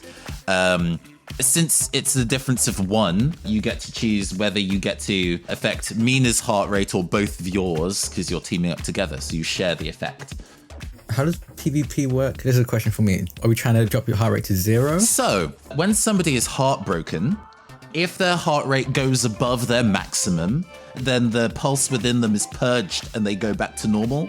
If their heart rate goes below 1, they just die. Oh, God. Okay. Yeah, so since Mina's at 8, your best attack would be to get her over her, Yes. whatever her max is. Or you could kill her. Do what you feel like. Yeah, but it would take a lot more. Cole is lazy. Bear in mind that as my heart rate gets higher, I start swinging with more dice every time as well. So it's difficult in a different way. And you don't technically know what Mina's max is. That's correct. I would still prefer to push her heart rate up. Okay. Yeah. Mina's heart rate goes up by 1 into 9, and reflecting the fact that she was using violent, reckless abandon, she manages to kind of like keep herself together and turns towards Lacey and starts marching through the electrified water towards her, really slowly, trying not to reel from the damage of the crackling electricity. Oh. Who are you baton passing to? Yeah, it can be anybody now. The round's over. Oh, there's a clash between Azuka and Lucian currently as well. So that's also a fight that's going on. Yeah. Is he going to pass over to me? Yeah. Okay. Azuka has his blade pointed at Lucian. Still very stoked, look on his face, but from his eyes you could tell he's just really pissed off. And without a word, he lunges at Lucian to take a slash at him. Okay. And I'm gonna use poised swordsmanship as a tag for this to add to my dice roll. Okay. So if you're going for a slash, Lucian is probably going to defend with his own signature trade technique. So he's going to use the heartbroken tag Flash Freeze. And he's also going to add to the intensity of it with a flash of light. Oh, okay. Can I ask how many dice that is? That would be 4 bonus dice. Lucian's heart rate is currently 7, so adding 2 for each of those tags, he's going to be rolling with 11. Interesting. Okay. I'm gonna use a katana with its blade wrapped in newspapers as well. So that's gonna bump me up to 11. I like it. Okay then. Do we want to count down or we're just hitting it? Oh, you ready? Okay. No. Oh my god. No. Oh no. Well, we're gonna hit that narrative beat that we were aiming for. Yeah. Yep. So tell me, what did everybody roll? I'm curious how many successes y'all got. I rolled 1 success. And I rolled 6. Well, that's a difference of 5. It is a difference of 5 now, ain't it? Yeah. Do you want to affect your own heart rate or Azuka's? Fucking yikes. I did say my dad would make this happen. What's Azuka at right now? I'm at 7. And do I have to do it by the full difference, or can I go part of the It's way? the full difference. Here goes then.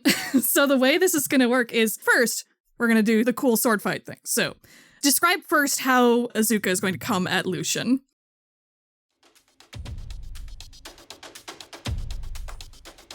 I think like classic anime style where he runs towards Lucian with his sword like grazing against the ground with sparks flying out from behind him, and he just kind of like lunges towards I think it probably goes for the hand that is holding onto the film tape because he knows that's the weapon. So he's trying to like immediately disarm, but it's probably not quite fast enough. Yeah, I think Lucian's going to be much faster than you're used to seeing him, like empowered by the strength of the pulse within him. And he uses the film strip as you go for it to sort of wrap around your wrist, and it cuts into the wrist a bit to hold you in place. And he is going to hold you kind of against his chest with a strong arm technique with the film in his two fists, his gloved hands. And he's staring you directly in the eyes with his icy blue eyes. That ice blue is starting to get even more intense and glowing with an eerie light. And he just says, Freeze. And his eyes flash with an ultra-blinding light. It feels like you're searing inside and out as it literally freezes you in place and leaves you more or less like at Lucian's mercy at this. How do you affect my heart rate?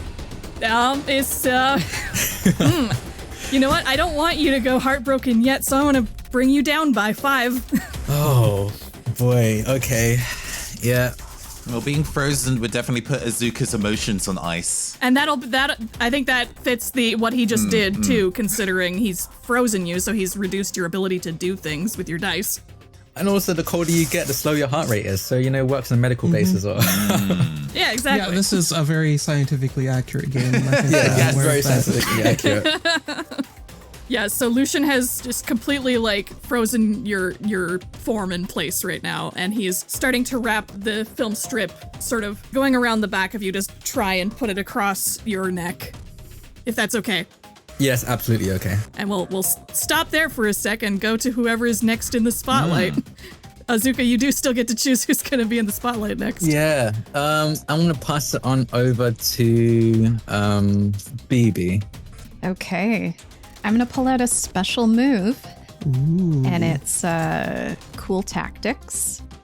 I can detail an elaborate trap that I left in the scene in a flashback and describe how at least one of my allies assisted me. Mm-hmm. So I think in this case, the ally that assisted me would probably be Lacey. Mm-hmm. And since it's by the fountain, I would say Lacey is watching out for me and saying hi to people and just being really peppy and sweet while I don't know, hack into some cameras so that I can turn them into electric nets or something somehow. Sure. I'm very good with computers. Yeah, maybe you were planning to hack the fountains at some point to do something cool with them during one of the display shows. Yeah, because they're the light up ones, right? Yeah, exactly. They have different patterns that they go through. I look this up every 30 minutes or so.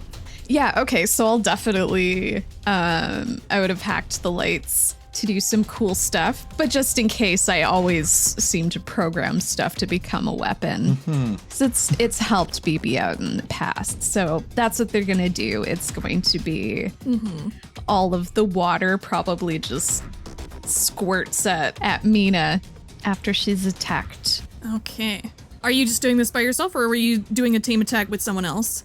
It's a special move, so I'm not sure how that would work. Special moves just kind of happen without needing to make a dice roll for them. So whatever you've made to the hacking that you've done to the fountain is now just true. If you want to go and use that in an attack, that'll be a roll. But the fact that you've already, set up the fountain to be a water cannon is now a thing that is true about the world. Okay. All right.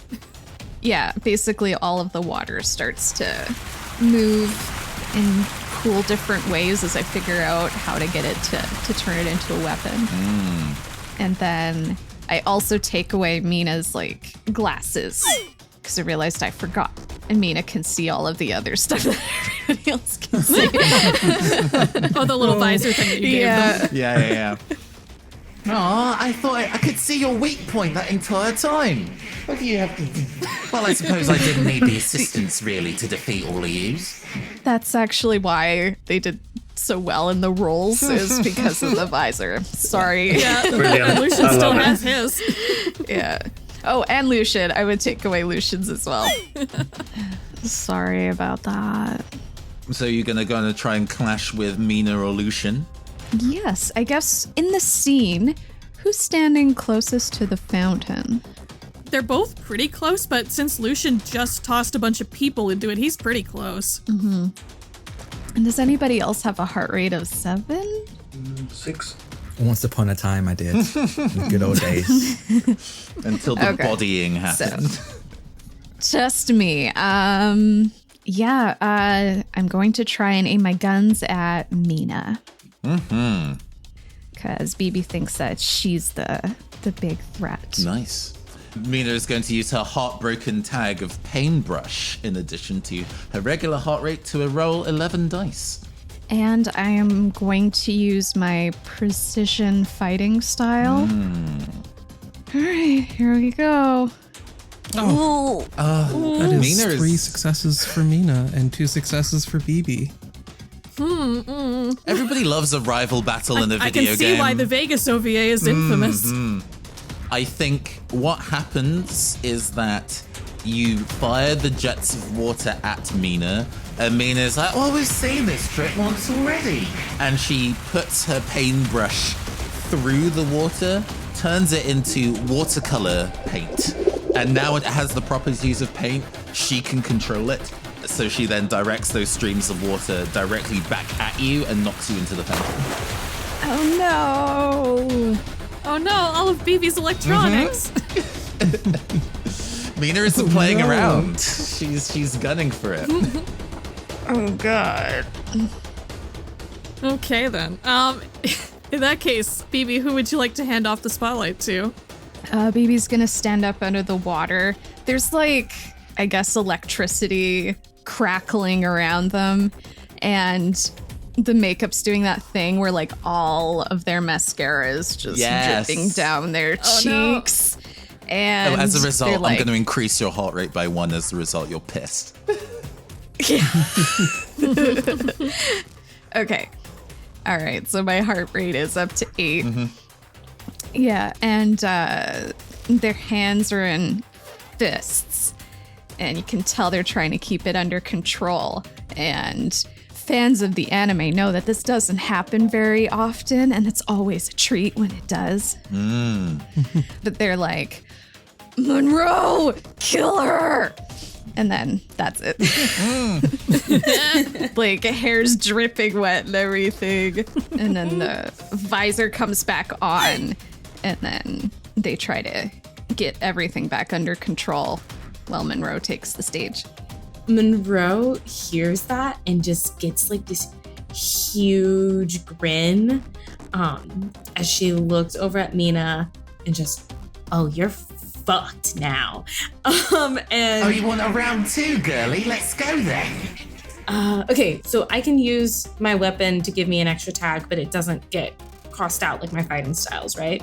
So you only get the mechanical benefits from employing your weapon tag once. Obviously, you still retain your weapons in the narrative, but they only give you a mechanical boost the one time. Yeah. Mm-hmm. Okay, cool. Yeah, perfect. So I'm going to use both the mechanical tag of it and then also my fiery passion because I'm lit up. Bibi said to kill her, so I'm a killer. I'm a getter. Oh, Mina is going to come back at you with 2 tags as well. She's also going to use her weapon tag of a paintbrush broadsword and her constantly refreshing heartbroken tag of paintbrush to add 4. So she's rolling 13 dice. Oh no. Okay. We'll see. Hopefully this works. Okay, I'm rolling 9. Okay. Oh, it's a tie. Oh, hey now. It's a tie of 5 successes. 5 and 5. Hey, now you're an all-star. So it's a dead heat. Nobody's heart rate changes, but we get to kind of explain how fierce and evenly matched this fight is. We are absolutely going at it. Yeah, absolutely. And I think like Munro's getting dirty now. Like most of the time, ew, not her being Deku. Most of the time she only uses her fists. So, Wait a second, I have legs. I have legs. No. So like, you know it's bad when Munro starts kicking. Because I do think like at one point she like sweeps out Mina's legs and tries to pummel down on her, but Mina like, you know, pushes her back with the paintbrush, and the animation budget just goes up for a bit. Like the camera's all like these wide sweeping like circular shots as they go in and out on like our faces and our moves, and like Munro's punches just like bah, bah, bah, bah, bah. Like they're it's giving JJK. Yeah, that's what I was thinking. With the similar kind of fervor, Mina is kind of like anticipating the direction of your blows and swinging the paintbrush broadsword in the counter direction. And every time there's an impact, the kind of hit sparks or bursts of paint in different colors. And she's like, yes, this particular piece is absolutely going to be radiant when I'm done here. And then when we're done with the heat, Munro like wipes some of the paint off of her chin as if it was blood, or off of like her cheek. Although this OVA is very censored, so like all the places where it would realistically be blood is just like different colored paint. Yeah. So they can get away with a lower rating. It's like the opening to Mirako-chan. Yeah. Yes. Let's see, and then I guess I'm gonna pass it to what's going on with Lacey now? Yeah, I'll pass it over to Lacey. I think Lacey sees Azuka getting frozen in place and rushes over to defend him and engage with Lucian. Okay. So you're just rushing straight at, basically? Mm-hmm. Okay. He's definitely going to try and get his attack in before you get there. Knowing that you're quite fast, he's going to try and do it quite fast. So he's basically just going to use his razor sharp film strips tag, his garrote techniques tag, to get a good slash in on Azuka before you can get there. So he's going to be rolling 7 plus 4 for another 11. All right, I am going to be tagging Speedy Shocks to get in and block that as quickly as I can, and my Belief in My Friends for a total of 10 dice. Okay, see how this goes. 5 successes. Or 5 for me. versus 4. Oh. It's been a matter of 1 so many times. We're getting our ass beat. Yeah, no, unfortunately, Lacey's just a little bit too slow. She was a little bit too far away, and Lucian was already right up against Lucian. He's not gonna, like, do the, like, super, like, gory thing, just because that we want Azuka to survive this OVA. But I think, let's say, as Lucian knows that he also needs to avoid Lacey's incoming attack, he shifts his arm in such a way that the strip goes across Azuka's chest instead of neck, and the strip flips up in a way, in kind of a whip-like way, towards Lacey as he dodges away from the both of them, raising Lacey's heartbeat by 1. Okay, I'm also going to use my special move, Pure Soul. You can call to an ally and they'll hear you no matter where they are, shift their heart rate by 3. Even though we're right here, I'm going to call out to Azuka and say, it's okay, I'll keep him off your back. Just catch your breath and you can kick him in his shabby suit's ass. I think it's enough frozen. Yeah, I think after you've been slashed, you have the ability to move again. It's just, you're in a lot of pain and also bleeding lots. But I am shifting your heart rate up by 3. Thank you. Oh, that was close. Okay. Cool. Who are you passing the baton to? I believe Cole is the only person Well, left. you can also pass it to the opponents. They also have turns in the spotlight. Oh, that's true. I'm going to give Cole a chance, though. He's not had the spotlight in a hot minute. Cole keeps riffing on the bass as he stomps toward Mina. You're right, you old fart. And while she's still kind of fighting with Munro, she like turns to you and addresses you as you kind of come in. I'm a little bit busy at the moment, but you can take a number. Yeah. You know why I never liked you? Because you're smug. Yeah, that's right and all. And I have good reason to be. Go on then, prove me wrong. Show me that your art form is actually worth a damn. Okay. This is not gonna go well. I only have 6. Well, you are using your base. Okay. So the base is 8, makes it 8. Sorry. Sure. Yep. Oh, perfect. Mina is being arrogant and is not adding any additional tags and is just rolling 9. Yeah. I would also allow you to justify if you want. Since you are talking about your chosen art form, you could also add your tag of record store employee. Mm-hmm. You absolutely could. Okay. Cole starts like he usually just strums, but he's actually trying to do something a little more structured, a little prog rock kind of thing. Bring it on! Oh, No! No. good Oh my lord. God. Damn it! These rolls. That's a tie at 1 success each. I like the idea that, you know, as Cole enters the fray while Munro is still fighting Mina, Mina is now trying to take on both of you at the same time and is avoiding damage, but her position is starting to kind of like lose ground, and she's being backed slowly towards where Azuka, Lucian, and Lacey are, further down along the side of the fountain. I'm kind of picturing like Munro is kickboxing while Mina tries to dodge and stuff, and while Cole strums, you see like water and the paint on the ground. They just bounce up and down with the sound waves. Mina is starting to sweat. This is actually a lot of effort trying to fight 2 people. Who would you like to pass the spotlight to? Let's see. Yeah, you've only got the opponents left to pass to, unfortunately. Let's go with Mina. Mina sees that everybody is like entranced with specifically fighting Lucian and herself, and have temporarily forgotten the civilians who are in the fountain having their souls drained. And she's like, well, this has been a delightful bit of rough and tumble, but we have another gallery to go to, so if you'll excuse me. And she back springs away from the 2 of you and starts running towards Lucian, Azuka, and one last painting that had not been destroyed. And Azuka, you are in the way between her and what she is considering to maybe to be an exit point, because she is going to also involve the tag diving into art. And she's going to try and just bounce. She's just going to bounce with Lucian in tow. Oh no, I think maybe without Lucian. I think Mina is going to be a jerk and leave the scene without Lucian. Oh, I see. Okay, so basically I have a chance to stop you. Okay. I think at this point, not Lucian, fuck Lucian. At this point, Azuka is just like exhausted, but not like, he's not physically tired, he's just done with this.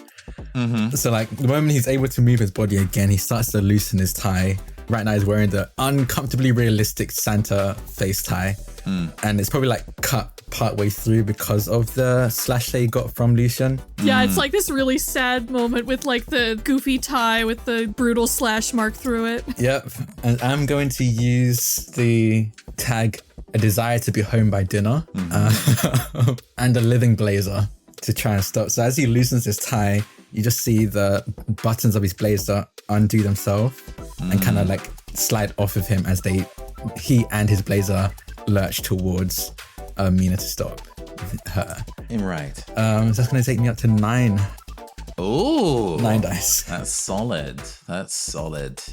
Yeah, Mina is gonna go. Do we want to have this be toe to toe, or do you want me to be mean? I don't mind. I do not mind. Go ahead, be mean. We're gonna tick diving into art, because that's specifically a tag relevant to what we're doing, and we're gonna tick paintbrush as well. She's really very willing to bat you out of the way. So with her current heart rate of 9 plus 2 tags for a roll of 13. Yeah, let's do it. Let's go. 3 successes on my part. Oh, God it's damn another it. by Oh my one. God. Another one again? Oh my goodness. What's your heart rate currently? 5. Right. That's not enough to be able to push you into something interesting. She raises her own heart rate by 1 and goes up to 10 as she, I guess you kind of do a high-low mix-up with your living blazer. Yeah. And she's like, well, block this overhead then, mate.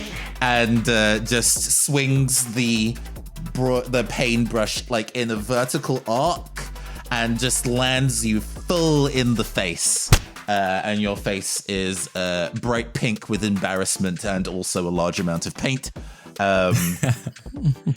As she launches over you and then just goes whoop inside of the painting. Just it ripples like she's about to go to like Bomb Mountain in Super Mario 64 and has ollied out of the scene.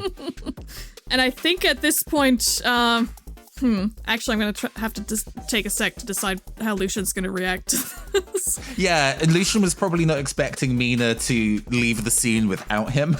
Yeah, I'm just trying to decide how he would usually get away from a scene like this is the thing. Because it is his spotlight last in the round here. I think who is closest to him at the moment? Probably still Azuka's pretty close. Yeah. And I think Lacey is still in this area too. Yeah. Since Azuka is otherwise engaged with Mina, I think Lucian's going to use his flash freeze to try and freeze Lacey in place so he has an opportunity to get away from the scene as well. So I'm going to use the Heartbroken flash freeze, so it'll be a 9. All right. Nearly out of tags. I'm just going to roll with my 7 heart rate. Okay. So that's 2 successes for me. 4 successes for Lacey.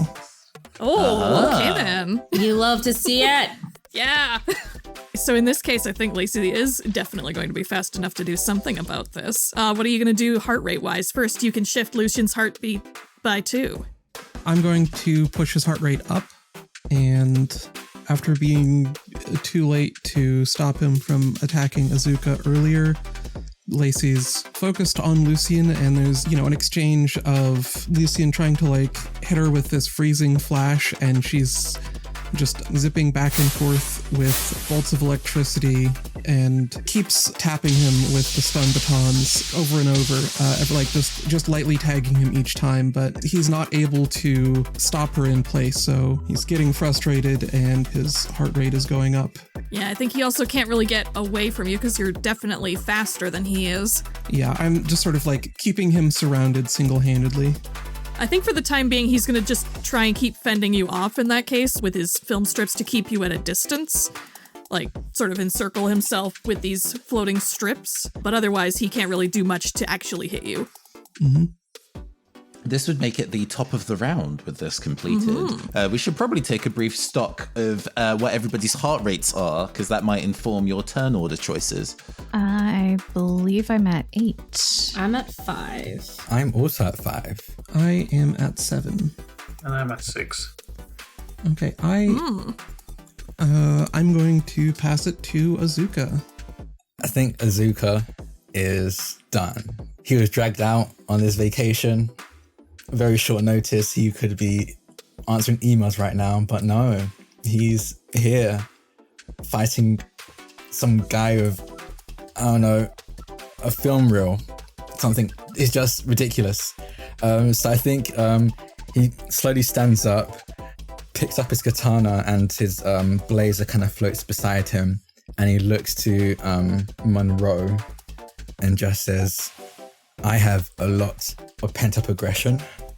I'm sure you do too. Want to help me out?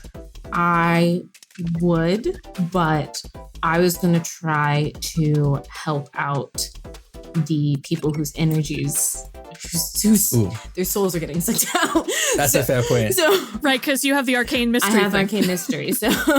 Well, in that case, you can use that at any time. That's so true. If you want to use that first, and then you can do your team attack with Azuka, sure. Yeah.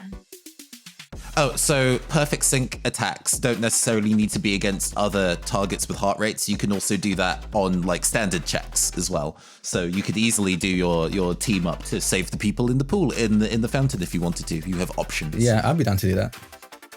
Okay, so actually we can just keep this in character because I do think you say that, and Munro, like clenches her fist because she really fucking wants to, but sighs and like looks at you just exasperated and is just like, we gotta help these people though.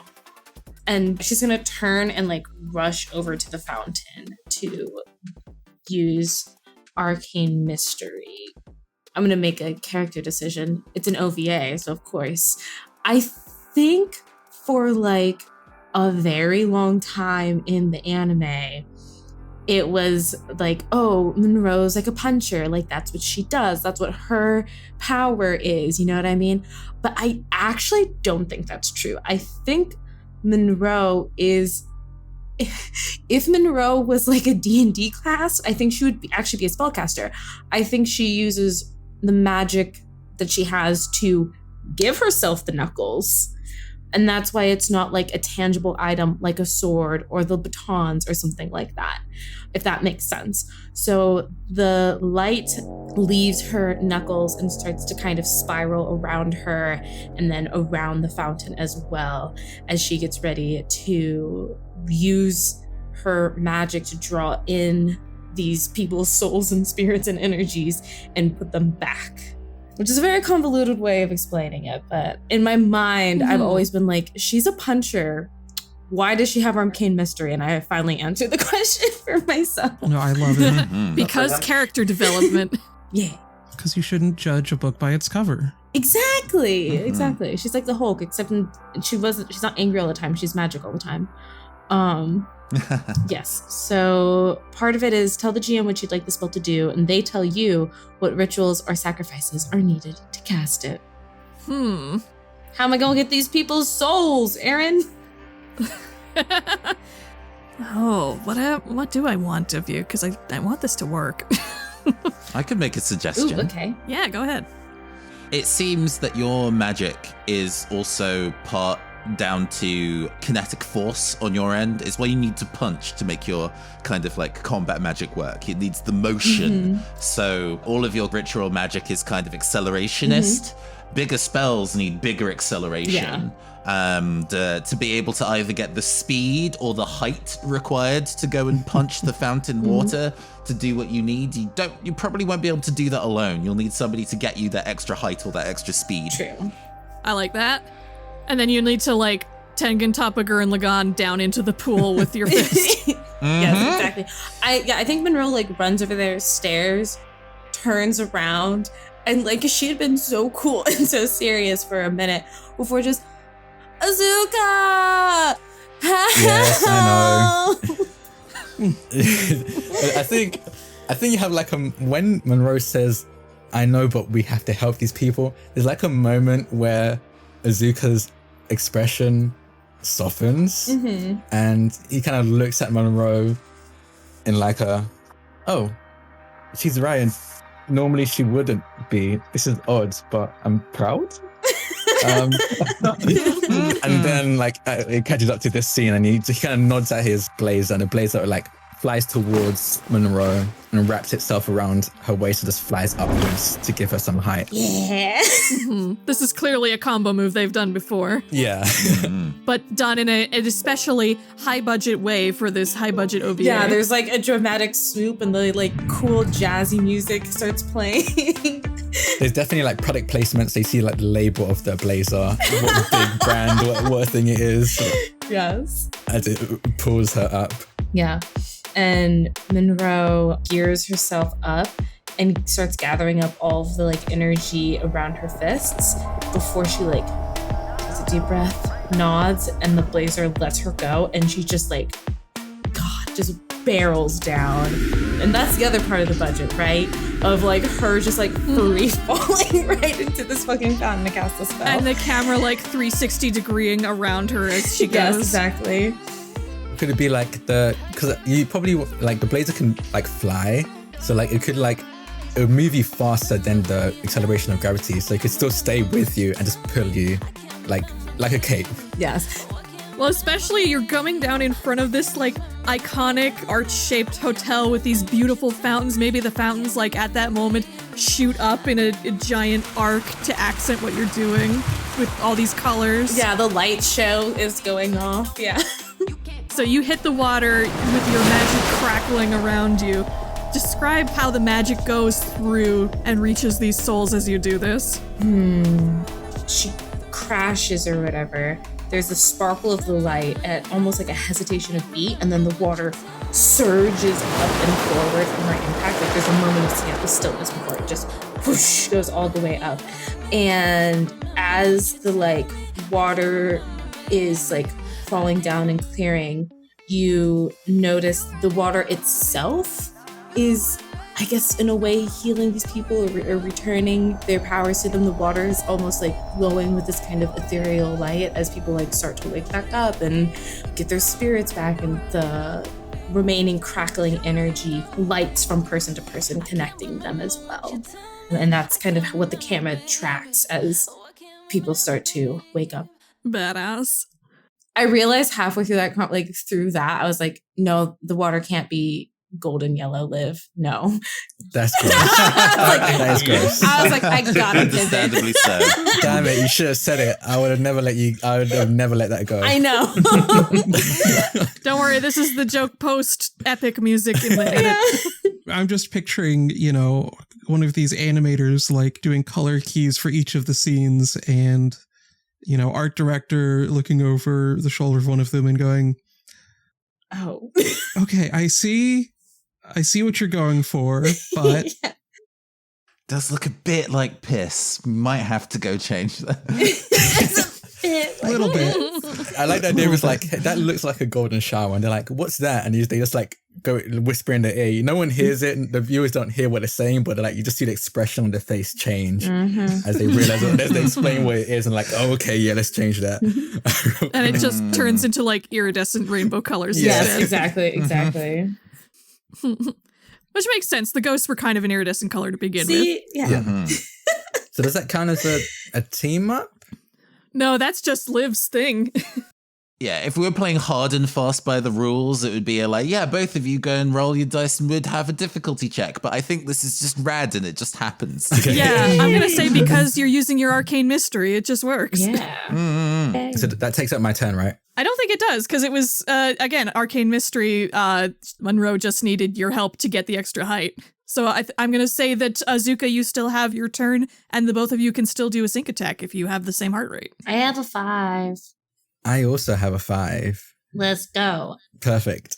Yeah, you find yourself staring down Lucian, who's just like, after like this gigantic magical like water explosion that loses him all of the souls that they've been collecting. You see that like flat expression, like chibi face in the distance as you look at him, and he's just starting to like inch away from the scene. Like, I look to Munro and I just say, I go low, you go high. Well, okay, so that, or I was thinking like Munro still has like a lot of probably like magical energy, so she could just like give that to you and like give you that like magical surge to power up your attack. Ooh, I'll be down for that. Yeah, sure. Yeah, because I think like from where she is over kind of like in the fountain area, she just like pulls her hands up in front and pushes forward with them, and the golden light like surges across the battlefield to you and kind of alights at your feet before just like just full anime like power up move of just surging straight up, almost like in a roaring cackle of light. And I think it starts to like wrap around your sword and make that glow golden as well. Okay, and I lunge towards Lucian, and like in the last second, I like throw my katana up, and out from behind me, you see my blazer come out from behind and grab onto it as I basically sucker punch him in the gut as my blazer brings the sword down and attempts to bring the sword down anyway on Lucian. But I have to roll for it. Yeah, so wait, what are you rolling for both of you? You're doing your team attack thing, right? Are you rolling with any tags? Okay, hear me out. Okay, I'm gonna reach. Okay. Yeah. Someone get a ladder. It's the end of the OVA. I'll probably let you.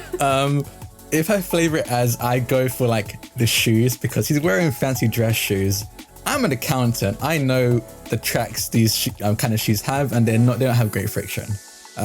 So, as an accountant who definitely bought their shoes in the same store as this guy, I would like to roll another 2d6. Yes. So you've got your 5 any tags? Well, the only tag I have is endless curiosity, but I am curious to see how Azuka beats this dude's ass. So, like, let's go. Go for it. If I do, let's see. No, positivity. Maybe this is new territory for you. Yeah. You've never tried to channel this energy into another person. That's the other before. thing You're like, too. well, here I goes. think this is like the big pool of like, well, you have to see the movie because Munro does something crazy, and so Yeah. it's 4 successes. Oh god, came in clutch. Yes. Oh. Wait, why is that only 6? Oh, you only rolled 6 dice. Yeah, you would get another Ah! one. You Yeah. had 7 total. Okay, I can roll again. One more die. Woohoo. One more die. Yeah. Yeah, there we go. It's an extra success. We got it. Yeah, you got it.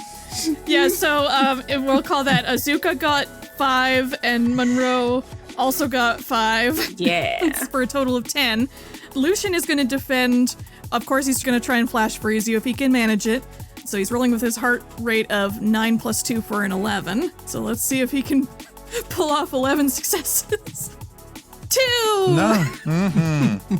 It looks like Azuka's coming at them with just a sword, like a simple slash of his katana, but in the last second kind of throws it over his shoulder and lowers himself to go for a gut punch as his living blazer jumps out from behind him to grab the blade and slam the hilt of it in the back of Lucian's head as he doubles over. Oh. There's definitely like a flash of golden light as he like there's a delay as the physical punch connects, and then there's just a pulse of golden light as the rest of the energy that Munro siphoned into. Yeah. Going by the actual kind of like proper resultant dice numbers, you still succeed in excess of 5. So you can shift his heart rate way up if you wanna, and that would put him beyond his cap. I'm absolutely I'm putting all 5 into as I just gut punch him to knock him out. All the way up. Yep. And as it would have it, so you slam him, basically curb stomp his head into the pavement, and shoot his heart rate up past his maximum cap of what was 12. So you definitely managed to knock him out with that move, and you can see like behind his eyes was that icy blue glow before. You can see that glow start to die out as he hits the ground, and he is unconscious. He's not dead, but you have defeated him successfully. Azuka stands up and looks to Munro and just gives her a nod, but like for him that's like a lot. He's like, it was a good idea looking out for the people first. I'm sorry I let my emotions get to me. Oh, it's okay. You're really stressed out. You don't even want to be here. Yes. Also, at that moment, it will probably hit Azuka as the extra dimensional cube thing is starting to fade, that you have a gaping chest wound. Yeah, I think he kind of like reaches his arm out so his blazer comes back on, and as he's buttoning it up again, he looks down and sees just a massive gash in his chest and looks up and just says, this is going to be hard to get this out of this suit, and just passes out. Oh, it's okay. It's okay. I've been to Vegas before. I know where the nearest urgent care is. We'll be fine. Yeah, so you get Azuka on, like holding you on, or you're holding Azuka on your shoulder, I take it. Mm-hmm.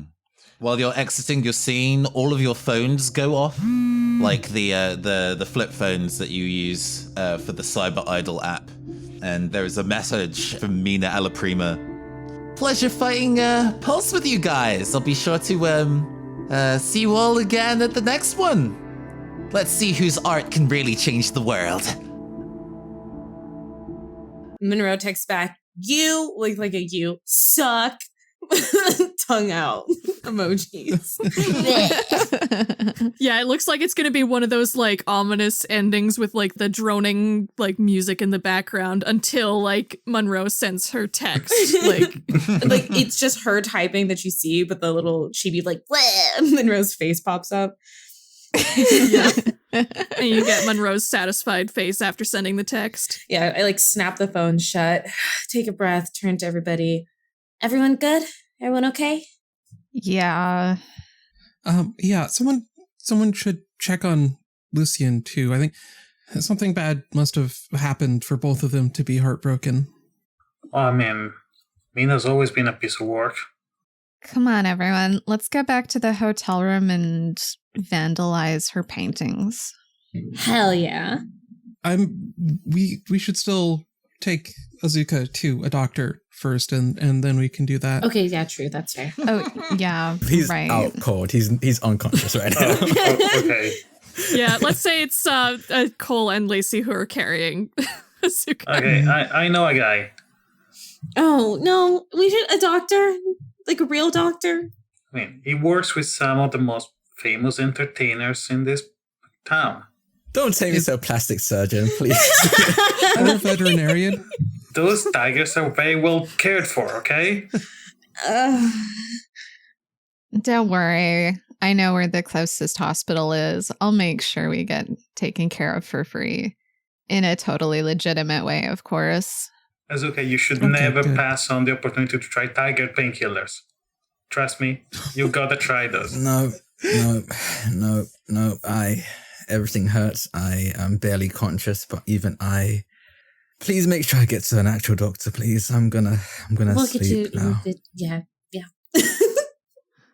I like the fact that you've come to specifically to refuse tiger tranquilizers and then you pass back out again. The sheer power of denying Cole or doing something ridiculous to him, it brings him back.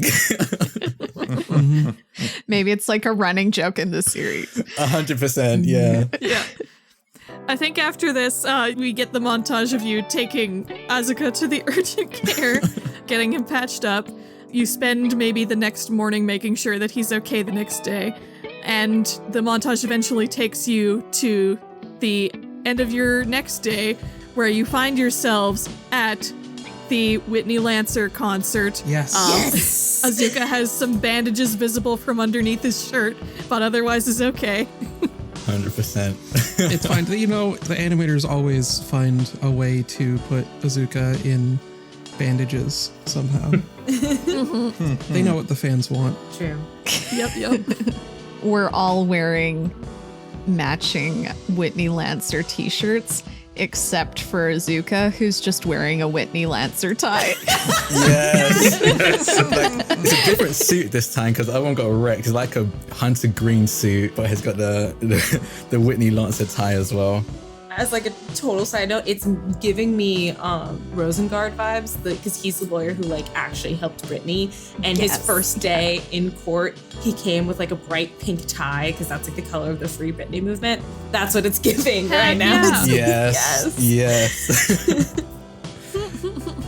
Yeah, and I think Whitney Lancer is wearing, like, of course, like a cute, like, Santa-inspired costume and giving a special Christmas concert for you all. Yes. And the sleigh bells start ringing during the song as it leads towards the credits. What are you all doing over the ending credits as the last song plays? Pretending that I don't love the music as much as I do. Munro is absolutely like getting down in the middle of this crowd. She is loving it.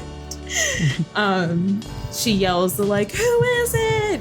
when Whitney's like about to perform. Like she's losing it. Lacey is also just like jumping up and down and screaming and clapping. Azuka is like on the phone to a potential client. Just like you can see like he's holding his ribs as he's talking, but his voice seems completely fine, like nothing happened, like it's just another Friday or something, or another Sunday. I think to lean into it, he's talking to like the people that represent Whitney, and it's like, hey, do you need an accountant? I work at the biggest names in the industry. I make sure that your money's taken care of and you don't need to worry about it, kind of deal. Yeah, I'm at their concert right now, if you can hear that. Yeah, okay. Is that okay? Cool. I can have all of your reports compiled and okay, cool. Okay, bye. I think in the very far background of one of the montage shots, you can see, like, in the shadow, there's a little, like, chibi Lucian holding up a Whitney Lancer flag in the background. Oh my god. no relation to anyone currently existing. No, not Sorry, I'm currently looking at a Google image search result of Christmas Britney outfits. No worries. You're good. I love that. I guess that I like that as an ending shot. Although, I mean, everybody goes to movies now for post credits. Marvel has ruined it, 100%. and it's now a mandatory Yeah, what thing. is our post credits for this OVA? I want to know. It's an art studio somewhere fancy, somewhere else. And we see an over-the-shoulder shot of Mina as she's finishing a painting. And it's a painting of U5 done, like, artfully and elegantly. She takes a step back and tilts her head to the side. And she's like, something's missing. And then she pulls out the paintbrush broadsword and does a big slash of red through it. Ah, that's better.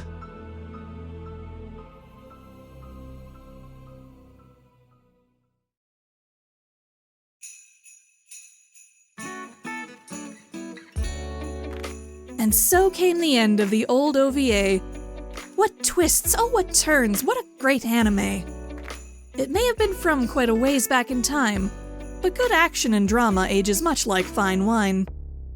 Their eyes how they twinkled, their spirits how bright. Except for Lucia, who said, it was alright. Angie then gave her a poke in the arm. Oh, come on, you can say you had fun, what's the harm? Jaden had no such trouble, he was rolling with glee. That was so cool, I told you you'd see! And the gang talked up all the rad shit they'd just watched. They were hard-pressed to find nearly anything botched. What would happen to Mina? Could she be saved? Like, obviously yes, but specifics they craved. And did everyone see Munro's big badass punch? Even Lucia admitted she loved that a bunch. Rhythmics agreed they should meet to watch more. There was just so much more of the show to explore. With a wink of her eye and a smile sublime, Karen said absolutely, whenever there's time. They stayed up a while, full of joy and emotion, until they could no longer keep their eyes open. As the kids went to sleep, Karen turned out the light.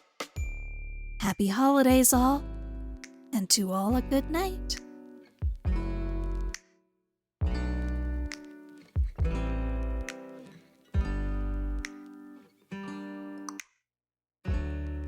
Thank you so much for listening to CyberIdols the OVA, Christmas in Vegas.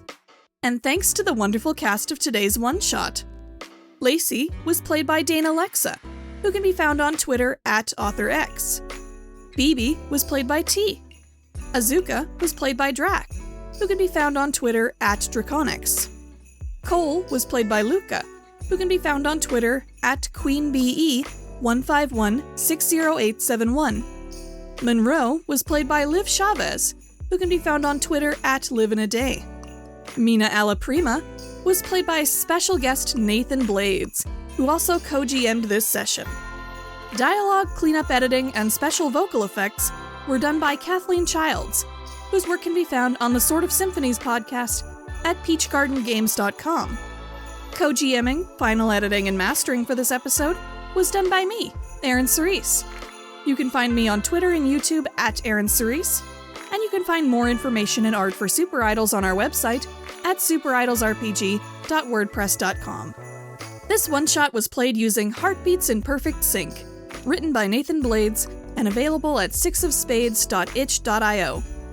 Our opening theme was Exciting Christmas Story by MoodMode, and our ending theme was Christmas for Two Instrumental by Skip Tracy. These tracks and all other incidental music and sound effects for this episode are licensed from storyblocks.com and freesound.org.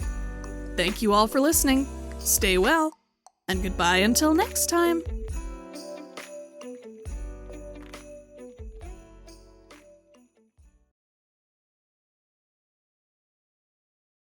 Yes. God, this was so much fun. Thank you. Thank you so much for joining us again. Yes, thank you. I'm back to cause problems on purpose. Blessed. This is so exciting. Yes! I wanted to do something special for the last session of the year. Yeah, it's such a nice surprise. since we were talking about the references back before, I'm sure, as you can imagine, there is a note on the fandom wiki page for the Halloween movie that says, under continuity errors, it says that the characters reference Cole and Azuka fighting back to back in the Christmas OVA when it was actually Munro and Azuka. But then people are always like, no. What they're referencing is that if you slow it down and you look at the in-betweens, there is one moment where Cole and Azuka move and they are back to back. You have to analyze it. And Cole was speaking metaphorically. They were all in that fight together, obviously. Okay. Be gay. Roll dice. An LGBTQIA actual play podcast network.